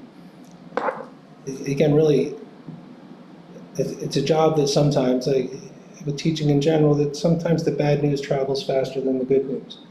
And somebody, they just kind of like combing through these things and offering perspective. Not to say you're done, your scores are all green, that's it. You can go home, here's your prize. It just sets the benchmark for next year. To keep those numbers as high as we can keep them. And I think going back to the way I opened it with Tammy, Amanda, and a much smaller part, me just kind of like putting in real data so that these are things that have happened in our past. These things are done, they're over. Now we're looking at May 2025. What things can we, how good can we feel about May 2025? And I think now the needed resources are in place to kind of drive that engine where there is consistency between the special education program and the general education program, and there's a database component kind of built in there to modify it as it goes so that you don't teach all year and then in May you cross your fingers and hope that when Dr. Barnes comes in over the summer and crunches the numbers, things look good. It's when in April you can feel pretty good about what's going to happen in May. This year I feel pretty good about what's going to happen in May. Next year I hope to have a much better understanding at this point in the year about what's going to happen in May, but more importantly I think the teachers will. Whether I do or not is irrelevant. It's the person teaching these youngsters, whether they know what they need to work on. These are standards-based assessments. Can they know? Can they do diagnostic testing that's not going to sidetrack instruction? Yeah, you can get a great assessment done if you do it over 3 or 4 days, but who wants to burn that instructional time? You want to have these things kind of built into what you're doing so that you can implement the changes. It's a different mindset. It really is. It was as we kind of make consistency across the curriculum so that teachers are following kind of the same standard aligned curriculum, we're collecting information along the way. Far fewer surprises when I come and sit down and talk to you folks with these tables.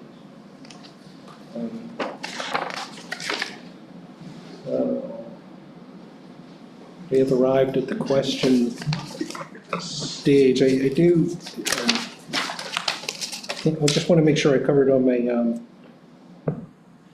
my talking points. Yes.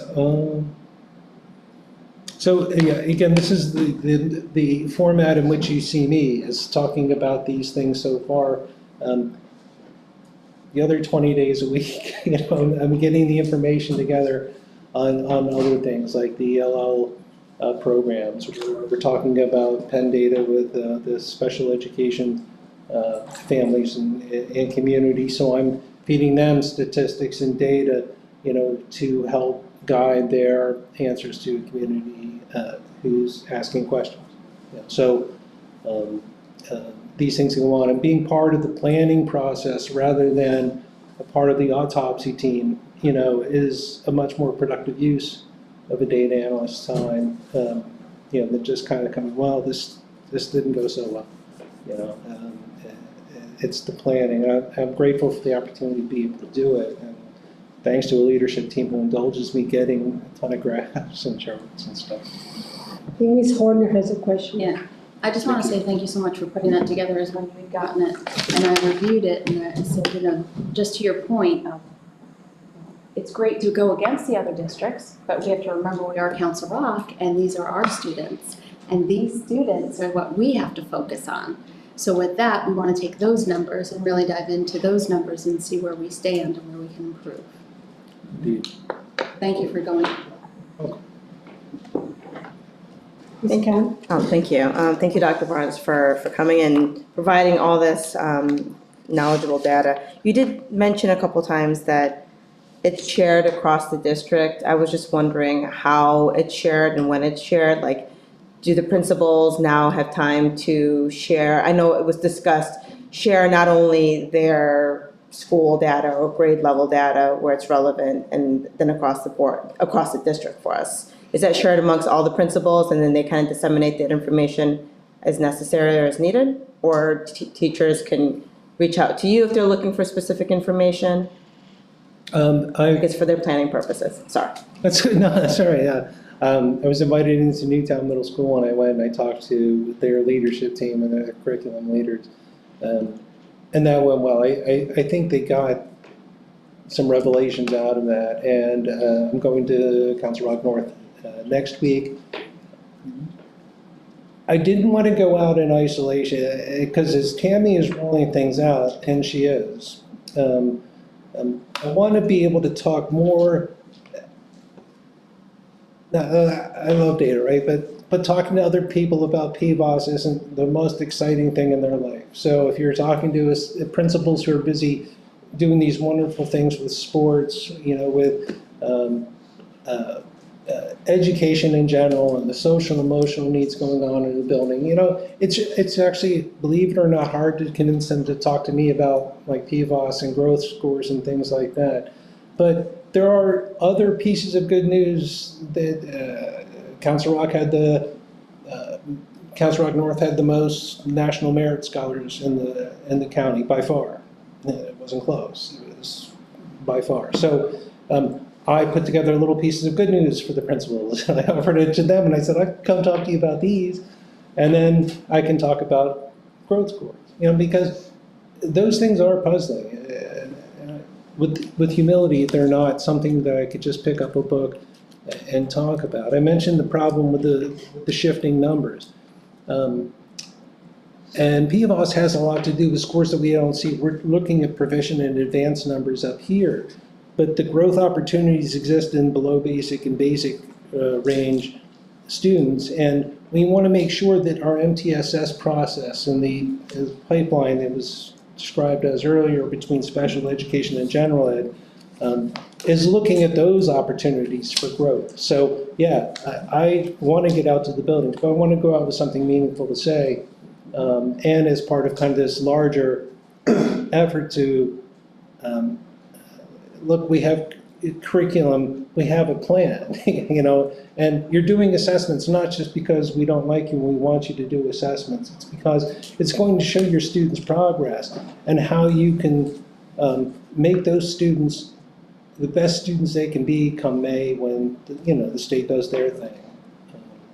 And I also want to mention that Dr. Barnes did attend both the elementary principal meeting and the secondary principals meeting earlier this year once PSSA scores were released. So that was really helpful just to give principals that opportunity to review the data, talk about it some more, and again, those conversations will continue in the future, but that was very helpful having you attend those meetings and having a specific topic of discussion just on the data.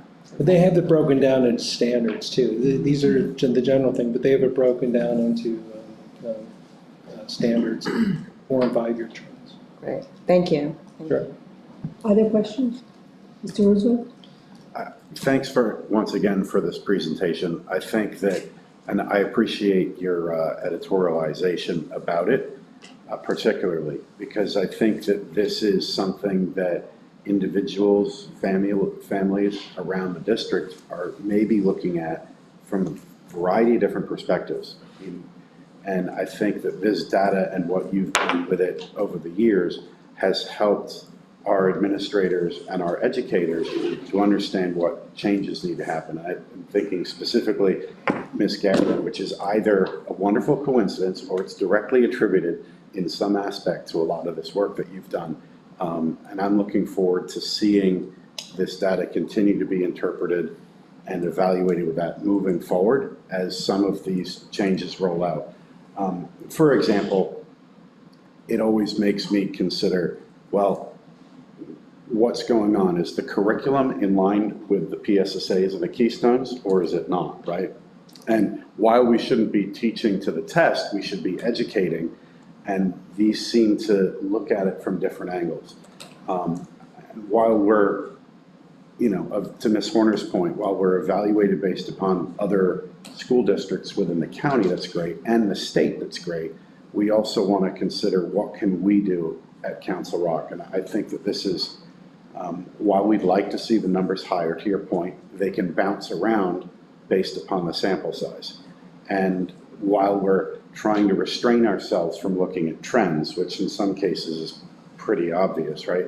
I like that counsel, and I think that there's a lot of credit to administrators and educators that can look at this level and what you're doing, building by building, to focus on the bright sides and evaluate. I think that's really great, and it's helped me as an individual, I think, look at this and look at it one way and then look at it a couple other different ways. And it's, I think this is good data from the scent of the highlights that you did across that. I think that's great. Of course, there's the obvious element of the inverse of these numbers, right? That 10 to 30% that, while it's jumping around, are kind of on the other side. And I appreciated last year we looked at what can we do to tip more into this category. So while it's not necessarily, equatable, it's interesting to sort of look at that. I'll jump in with this PVOS. I'd love to see, as boring or as unhelpful as it seems like it's helpful. It would be wonderful to sort of see some level of evaluation with that, and that might help be another tea leaf into this equation to help board members and families help evaluate it. And I've also often thought about, how to look at this data and how can we communicate that to parents. And you mentioned all these front-facing abilities of where you glean these scores, and they jump around a little bit too. For a new family that moves into Council Rock, for a family that's been here for a while, and they get this back and they're looking at their kid that they're happy and proud about, and they believe that the kid can do better regardless of where the score is. I think that type of analysis to look at this is really helpful, and they may not have the benefit of viewing it the way we do over year after year, but I appreciate these presentations because if they listen to this meeting, a couple of them, hopefully it helps them. So thanks very much.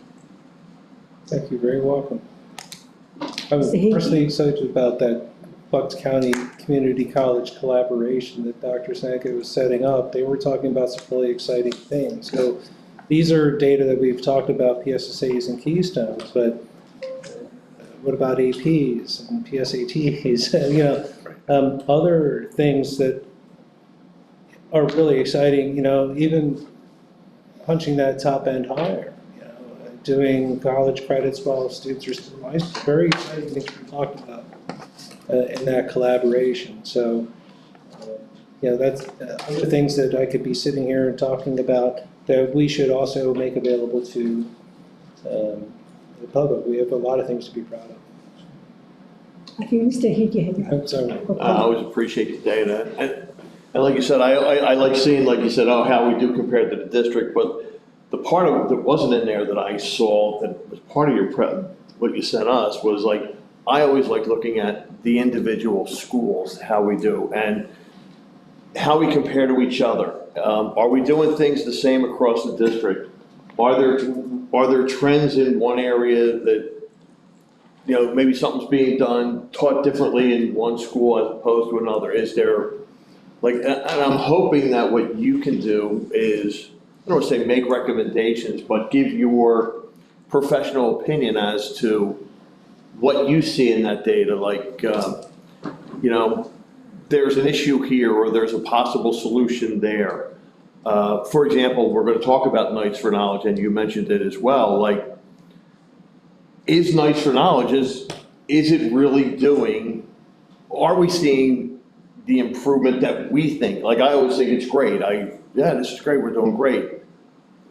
Do the numbers back that up? Like, you know, I would like to say, like, in your humble opinion, hey, I think Knights for Knowledge is working because of X, Y. Look at this data. Look at how we're doing now.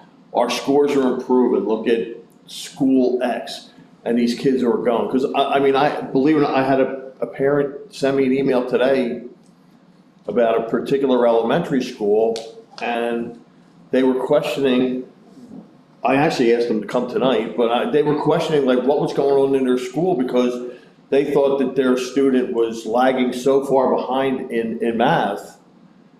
And what can we do? Why is she still doing like basic division when she should be doing multiplication already? She's in 3rd grade or whatever. Like, so I'm hoping that, you know, somehow that you can give like, I know you probably talk behind the scenes, I think we should do, you know, but like, I would like to know that the things that we're recommending and we're approving are actually being effective as it relates to, you know, what we're doing for our students. And like I said, it's great to hear about how we're doing compared to the other districts in the county, but as Ms. Horner said, you know, I'm concerned about the kids in this district. And like I said, I always like these reports that you give. And like I said, if there's one thing that I could ask is, you know, I have no problem with, give me your professional opinion on what you see or recommendations that you see or things that we're doing. You know, if you came back and you said, hey, look, it's my opinion that Knights for Knowledge, you know what, it's really not worth what we're doing, or it really is, or this program works or that program works at different schools. I mean, like another thing I've talked about before is I've mentioned departmentalizing the elementary schools, and, you know, does it work? Or is there any data that says this is good, this is bad? You know, across the district and from north to south and within the districts, and, you know, like I said, because we do look at it and you say, like, we see issues as early as 3rd grade where our scores seem to get a little flaky, and especially like with the math, if you don't understand it in 3rd grade, you don't have a chance to understand it in 6th or 9th or 12th.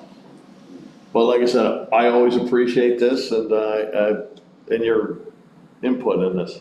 Well, thanks, and I'm really grateful to be working with Tammy in particular, who understands the curriculum and is asking these questions, and you can be assured that my opinions are being heard and I am being educated as well. So it's not my answer or Tammy's answer. And the key to a lot of those things that you just said, when you start out doing something, figure out the metric of the success. It's not going to be that. You know, a lot of the things aren't going to show up there. I'll tell you what's going to show up there is like when you really focus on like standards aligned instruction. It's not teaching the test. It's just here's what the state expects out of a reader or out of a mathematician. And we do then, if your curriculum matches that and you can kind of track it, it's actually then easy then to implement the data along with the curriculum, and you'll have evidence of the product. That's one facet of Council Rock. You know, we do a lot of other things, you know, like the early literacy skills, and that's going to be coming out in like the Dibbles and Acadians scores. So we just got the mid-year data, so it's kind of an exciting time for me. You know? So, you know, you get to look and see how those things play in, and what are the limitations of using even those numbers? You know, because you know, human properties are bell-shaped. You know, they have astronauts, you know, all the way down here to data analysts. You know, so, you know, there's a wide range of scores. What do you make of them? You know, we're getting a look at that. So you can have confidence of those questions about consistency, about building to building. consistent administration of a curriculation, a delivery of a curriculum is taking place. Are we at the finish line? No. But we have the process that we need in place to get there. So it's like steering an ocean liner. You just don't take a hard right, it's going to change. You have a lot of people, you have a lot of moving pieces, you have administrators and supervisors getting out into the buildings and making that message go forward. The numbers help, though. They keep it part of the discussion, about are they going up or down. But then the numbers mean something. They're not just arbitrary numbers.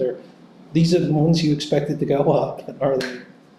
So talking about the numbers, there were some areas where it was missing, which I assume there were not enough kids to report, but there were quite a few zeros. Yes. So 0 means that nobody scored if in the physical. That's correct. Yeah. Okay. If there's a 0 there, it means that 0% of the students who took the test got a proficient percentage of Right, students got. And that was in students with IEPs, the zeros, very. So I must say I was a little anxious when I was going to see the data, especially the students with IEPs. And I know we can always improve because we're not at 100%, so everybody can always improve and we should try to improve. But again, our scores for students with IEPs in some cases are higher than other districts overall scores. And I know we are Council Rock, but we don't live like in an island isolated. This is our county, we follow the same pretty much curriculum, we share things, so yes, we can improve, but at the same time, I feel better looking at this data this year because I see that things are pretty much the same level as last year. They're not really, I don't see a big change. And I'm also very optimistic because now we have, especially for the students with IEPs, we have a specific initiative for like changing or improving the curriculum for special ed. So I'm hoping that it can only go up from here. Yeah. Definitely. Oh, Mr. King. Please, yeah, Dr. Barnes, has anybody ever looked at the rates of IEPs district by district? Do some districts have a higher level of IEPs than other districts? I wonder. I've looked at that. You did? That's so cool. Strangely enough. No, I think it's. No, it is true. Yeah. Yeah, I have the identification rates for every district for, I think, the last 5 years anyway, and ours for the last 10 years. Are we in the middle of the pack? As far as? Rate of IEPs per capita. Right now, in the county, we are per capita the third lowest, I believe. So if you rank them out, 1 being the least, 12 being the most, I think we're number 3. I think it's 16.2%. I can actually get hard answers for that. That's an easy, because I look at those things. Penn data came into focus at the beginning of the school year for our students with special needs. They have certain indicators. One of those is the percentage of students that are eligible, so they keep a running track of that. So I keep running track of that. I keep a running track of those indicators back now for a number of years, just so we can take a look at trends and differences. Those are also publicly facing data, if you know where to look. So I have gathered them for other districts and make. I don't know what that means. I was just curious. Yeah, they're out. But and the other thing that occurs to me, and maybe this is a yes or no. I'm sure it's a lot more complicated, but my question really is the changing student populations really complicate making judgments, right? I mean, the student population changes every year at a given school and grade level, so that makes your job that much harder. It does. You have something called cohorting. Like if I'm looking at a large thing of data and I see it's like this peak moving through. There they are. And valleys. Yeah, it's a thing. Yeah. It is a thing, yes. And it complicates things. Yes, it does. Well, I think the rest of us, I really enjoy your presentations. Thank you. Oh, thank you all. Thank you. See you again. Thank you, Tom. Thanks, Tom. Appreciate it. All right, thank you. Perfect segue for Knights for Knowledge. We wanted to provide an update tonight on our new Knights for Knowledge Year 3. And I do want to begin by acknowledging we still have Mrs. Gina Booth, who is coordinating the Knights for Knowledge program. And I also want to recognize Mr. Michael Catalano and Miss Kathleen Manning. They are lead team members in the district, which you heard a lot about last year. And those are those folks, those teachers in the district who are looking for ongoing leadership opportunities. So they also help out with the planning of Knights for Knowledge, and they're all doing great work. So this year, Year 3, we've decided to move from the one school model, then we went to 2 schools, so we've decentralized the program completely, where now it's happening after school for 1 hour at each building, and I'm going to give an update on the elementary level, and then Mr. Funk will share about the secondary. So right now, the sessions are going very well. We've heard very positive feedback. Between elementary and secondary students, we have a total enrollment of 245 students. And we always like to reinforce, as we have the last couple years, no students will ever be turned away. So if there is a parent tomorrow that called Mrs. Booth and said, I'd like to enroll my child in Knights for Knowledge, we would certainly welcome that child. The more the merrier, as we always say. And the sessions take place, again, at the building level. We had a wonderful response of teachers who wanted to be a part of this.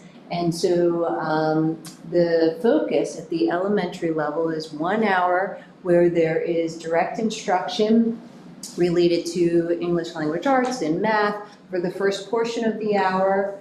And then the teacher shifts to some homework support as well, which is really important for our students, that there are times where they have some remaining questions, and just having that individualized and small group support is very beneficial. So there is a focus with homework during that hour. And then we've talked a lot about tonight about PSSA, and what they're doing for that final portion is allowing time for students to work on what we call PSSA samplers. It's really about exposure. We don't see it as teaching to the test. It's about exposing students, for example, at the elementary level, to some problems, multi-step or whatnot, that they may see on the test in the future. But what's really important to point out is that those assignments directly align to the lessons being taught that week.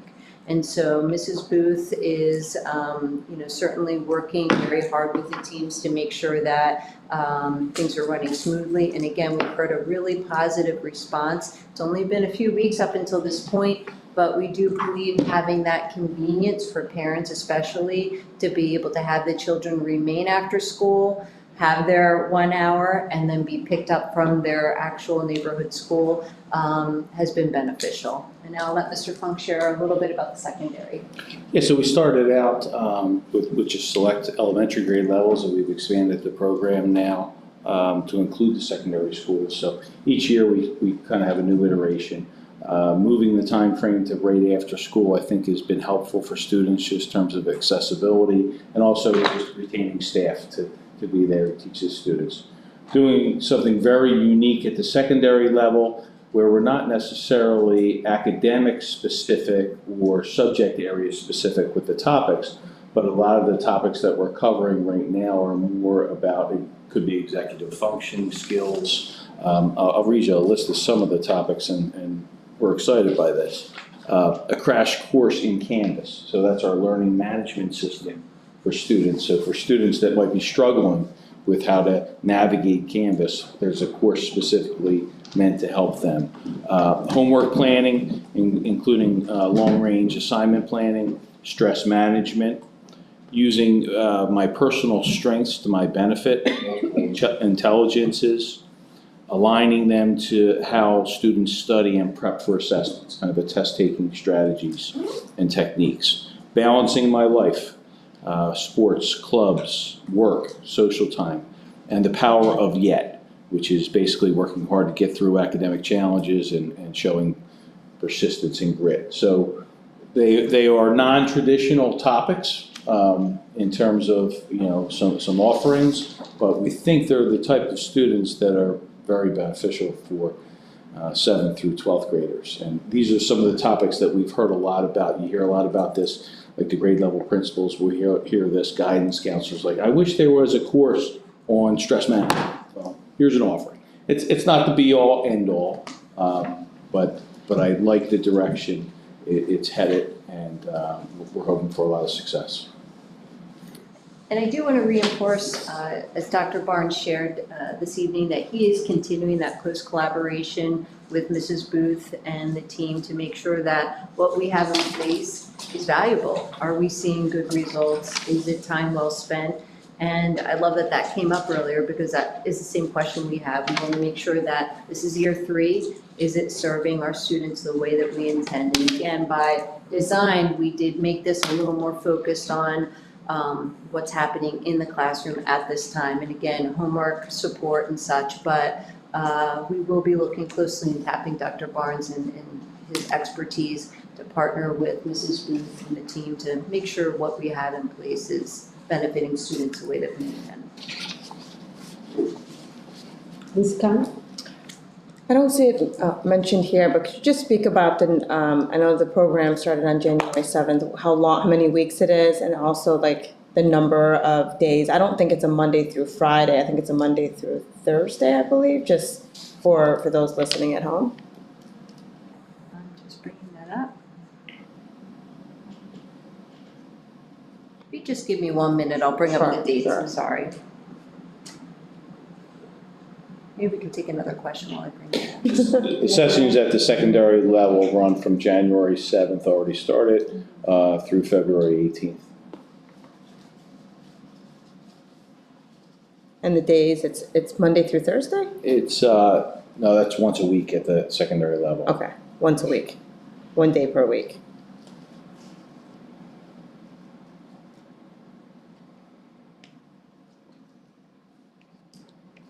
Ms. Horner, you would like to ask me a question? Okay, thank you. On the secondary level, 7th and 8th have their once a week. Is it the same segment that the 9th through 12th would have? Yes, It's the same segment of what they would do. yes. And how have you seen so far as attendance? I mean, attendance for Nights for Knowledge is something that we're always tracking, you know, and I think especially in our first year when it was after school, we were running up against families and students who had a ton of after-school obligations, whether it was religious school or dance or things of that nature. I think hopefully moving it right after is going to be an improvement. Because this is new at the secondary, we haven't had a huge turnout. I think we're in the 60 range in terms of enrollment. But what I think is going to happen with, especially at the secondary level, it's more topic specific, so that if a student has a particular interest in that topic, they may just attend that session and not necessarily the other sessions. Whereas Nights for Knowledge before at the elementary level, we really ask students to make a commitment. Like if you're going to do mathematics, stay with it for the 8 weeks. And the same thing with ELA. This is more a menu of options for students. The other I will say this too, Council Rock North's National Honor Society kind of beat us to the punch. They really had a wonderful initiative this year where their honor society took on not the same topics, but they had a similar endeavor. And so I noticed that North's numbers were lagging a little bit, and I said to Mr. T, and he explained to me, well, kind of because the National Honor Society already offers a lot of that, which is understandable. Yeah, Yeah. because then it has the student Yes. relationship right there to help. That makes sense. Yeah, and I will add the other component of Nights for Knowledge that I've always been especially proud of is when the high school students go down to the elementary level to assist, and they are continuing to do that. And oh, by the way, we also have Sage, who assists at the elementary level. So you really see the full spectrum of community in that program. Mr. Roosevelt? My apologies, I just wanted to make sure I had the most up-to-date. So we are on Thursdays and the secondary is on Tuesdays. And I also wanted to follow up, I have the attendance rate right now is around in the 80 to 89% range. But as we've talked about over the last couple of years, sometimes that does trail off as the program goes on. So they find different ways to motivate the students to attend their sessions each week, and they'll continue to take a look at that. So our ELA sessions will be, they're January 9th, 16th to 23rd, and then one more session after that, and then math will be February 6th, 13th, 20th, and 27th. Thank you. How is this program being promoted, both to the students and to their parents or families?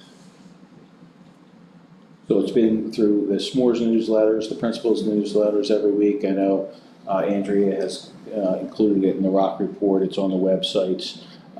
We did ask guidance counselors, especially because the topic's more at the secondary level, the guidance counselors may actually have some referrals, so to speak, of kids that might, benefit from these type of topics. So we're trying to get it out there as best we can, and really.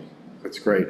And does the times of these sessions coordinate with clinic for the secondaries? Yeah, so clinic happens on Tuesdays and Thursdays at the high school. So Okay. This is starts a little bit later, and then there is a kind of a homework component worked into this as well for the last 20 minutes, which hopefully is helpful. But if a student is very active and they're participating in extracurriculars, that is a conflict. Sure. It's kind of a difficult situation, so that do you do it at night when students are busy? Do you do it right after school when students are busy? Students are always busy, but Right. Especially at the secondary level, there's a lot of after-school, effectively, or extracurricular conflicts. That's great. The other thing that I was thinking about is, do you have an enrollment breakdown to understand of this 245? How many of them are in primary? How many of them are in secondary? Not expecting it now unless you have it. But.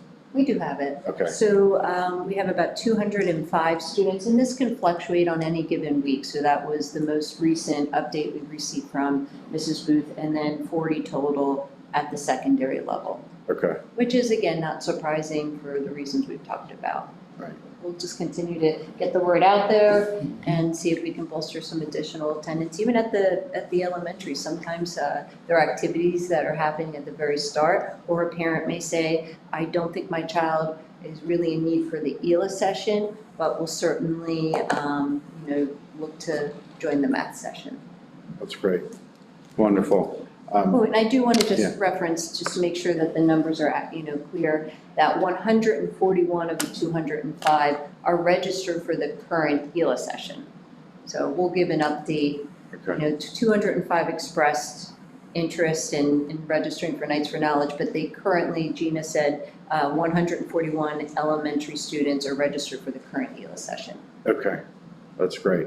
And I remember last year, there was that entrance evaluation and then exit evaluation so that we could see quantifiable evidence of improvement for, these individuals that participated. I'm looking forward to seeing hopefully more students take advantage of these programs and to continue to see that improvement. It's a wonderful program. Thank you. If I just might add, I know when we started this was a question on the minds of some, because we talked about, teachers' recommendations, and we have always said, and I want to make sure we say it here, every one of our students are welcome to attend as they choose. So, when we started, we went to teachers and asked for some recommendations. The program was still open to every student, and that continues. It's open. So if anybody's listening and you have questions about it, we can get in touch with us, and we want your children to join us. Any other questions? Thank you. Okay, thank you very much. I know this is a topic you've all been waiting for. I'll just distribute the draft schedule, draft district calendar for 2026, 2027 with a whole bunch of caveats and asterisks. But just a little bit about the district calendar. I think we spoke last year about Act 56, which was the new statute, which prior to that, school districts, school entities needed to do 180 instructional days and also have a certain amount of instructional hours, 990 at the secondary level and 900 at the elementary level. Now it is your proposition, so it's either 180 days or you could have less than 180 days if you achieve that number of hours threshold. So it gives us a little bit more latitude than we've had in the past.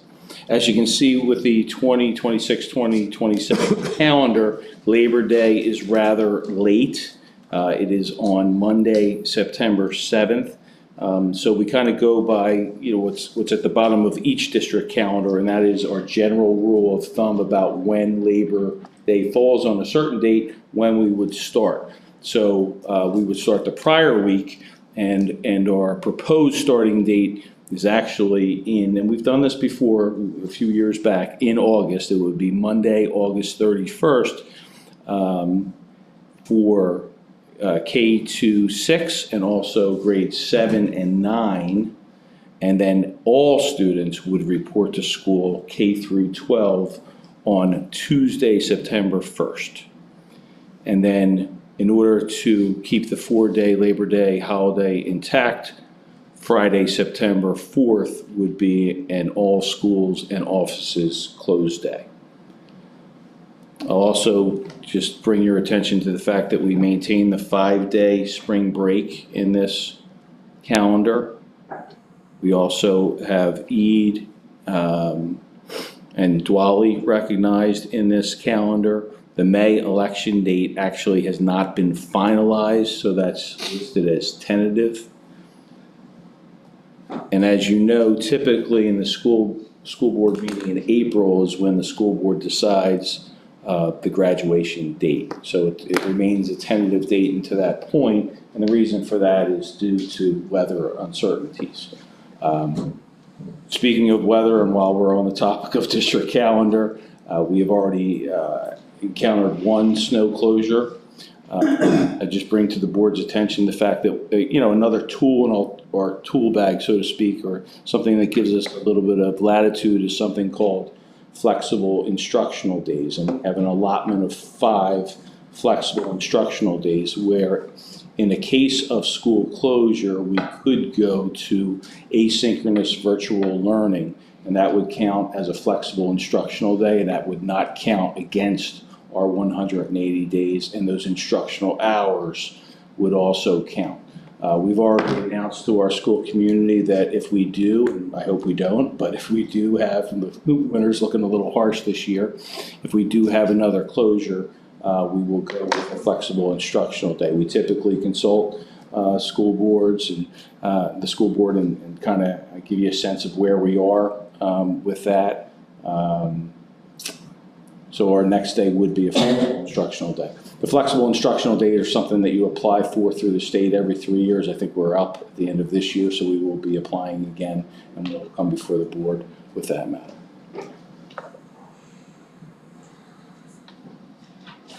So again, we're getting this calendar out to you well in advance. Some of the dates remain tentative, and this is something that I don't think we're quite ready to bring forth to a regular school board meeting, but I wanted to get it in your hands as early as possible. Sometimes, I try internally to have as many eyes on this as possible, and then in a few months, when we have refined it even more, we can bring that before the board for full consideration.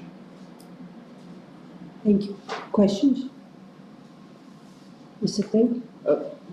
Mr. Trump, what is the likelihood of the graduation date having to move? How extreme does the weather calendar have to be to move graduation?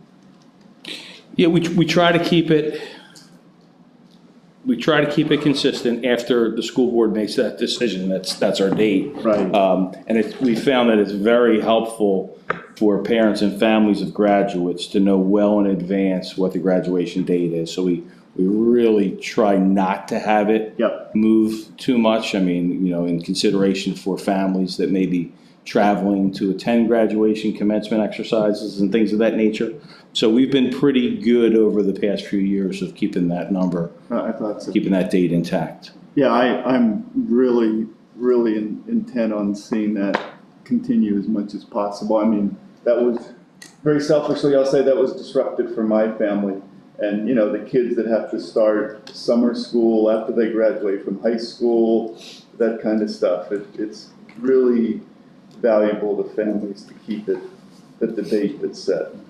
One of the things. Have a date set for this year?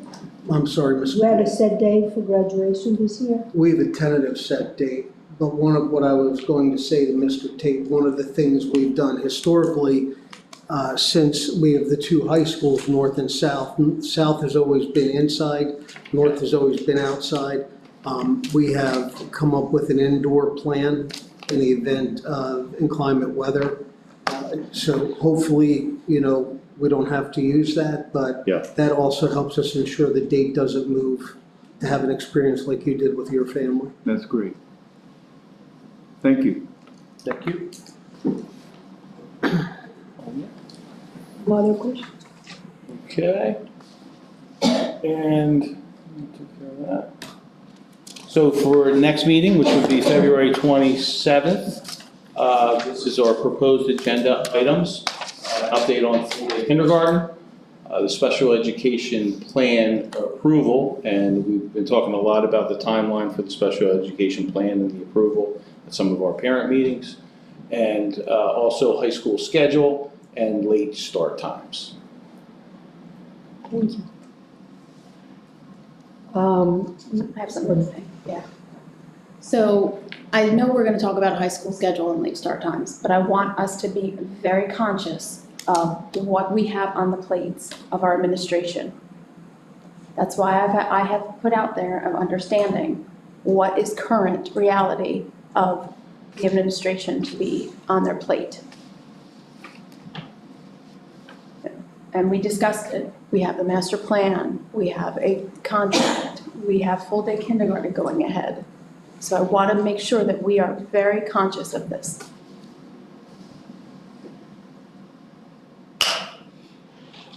Okay, thank you for your comment. Public comment? Would you like to comment? Yes. Yes. Yep, Joanne Tarrant, Newtown. I just wanted to finish what my husband had tried to finish last week, Mr. Tate, when he was rudely interrupted before his 3 minutes were up, as per documented on your video. We met with Mr. Musso on October 30th at 3:30 in this office, in this building, in the room upstairs, around the corner upstairs. And not one board member attended. Mr. Sanko, no one attended, no one from special education attended. I just want to have that on record. Thank you. Thank you. Look, I'm sorry for what we have been going through. I'm new on this board, and we have to have some empathy here, and we have to have moral values. We've been instructed and advised to be compliant, to not talk to people, our parents. That's wrong. We have to be empathetic and on moral standards.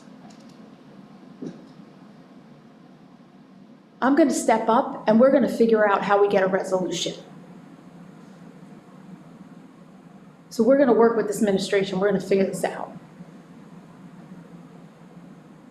I'm sorry.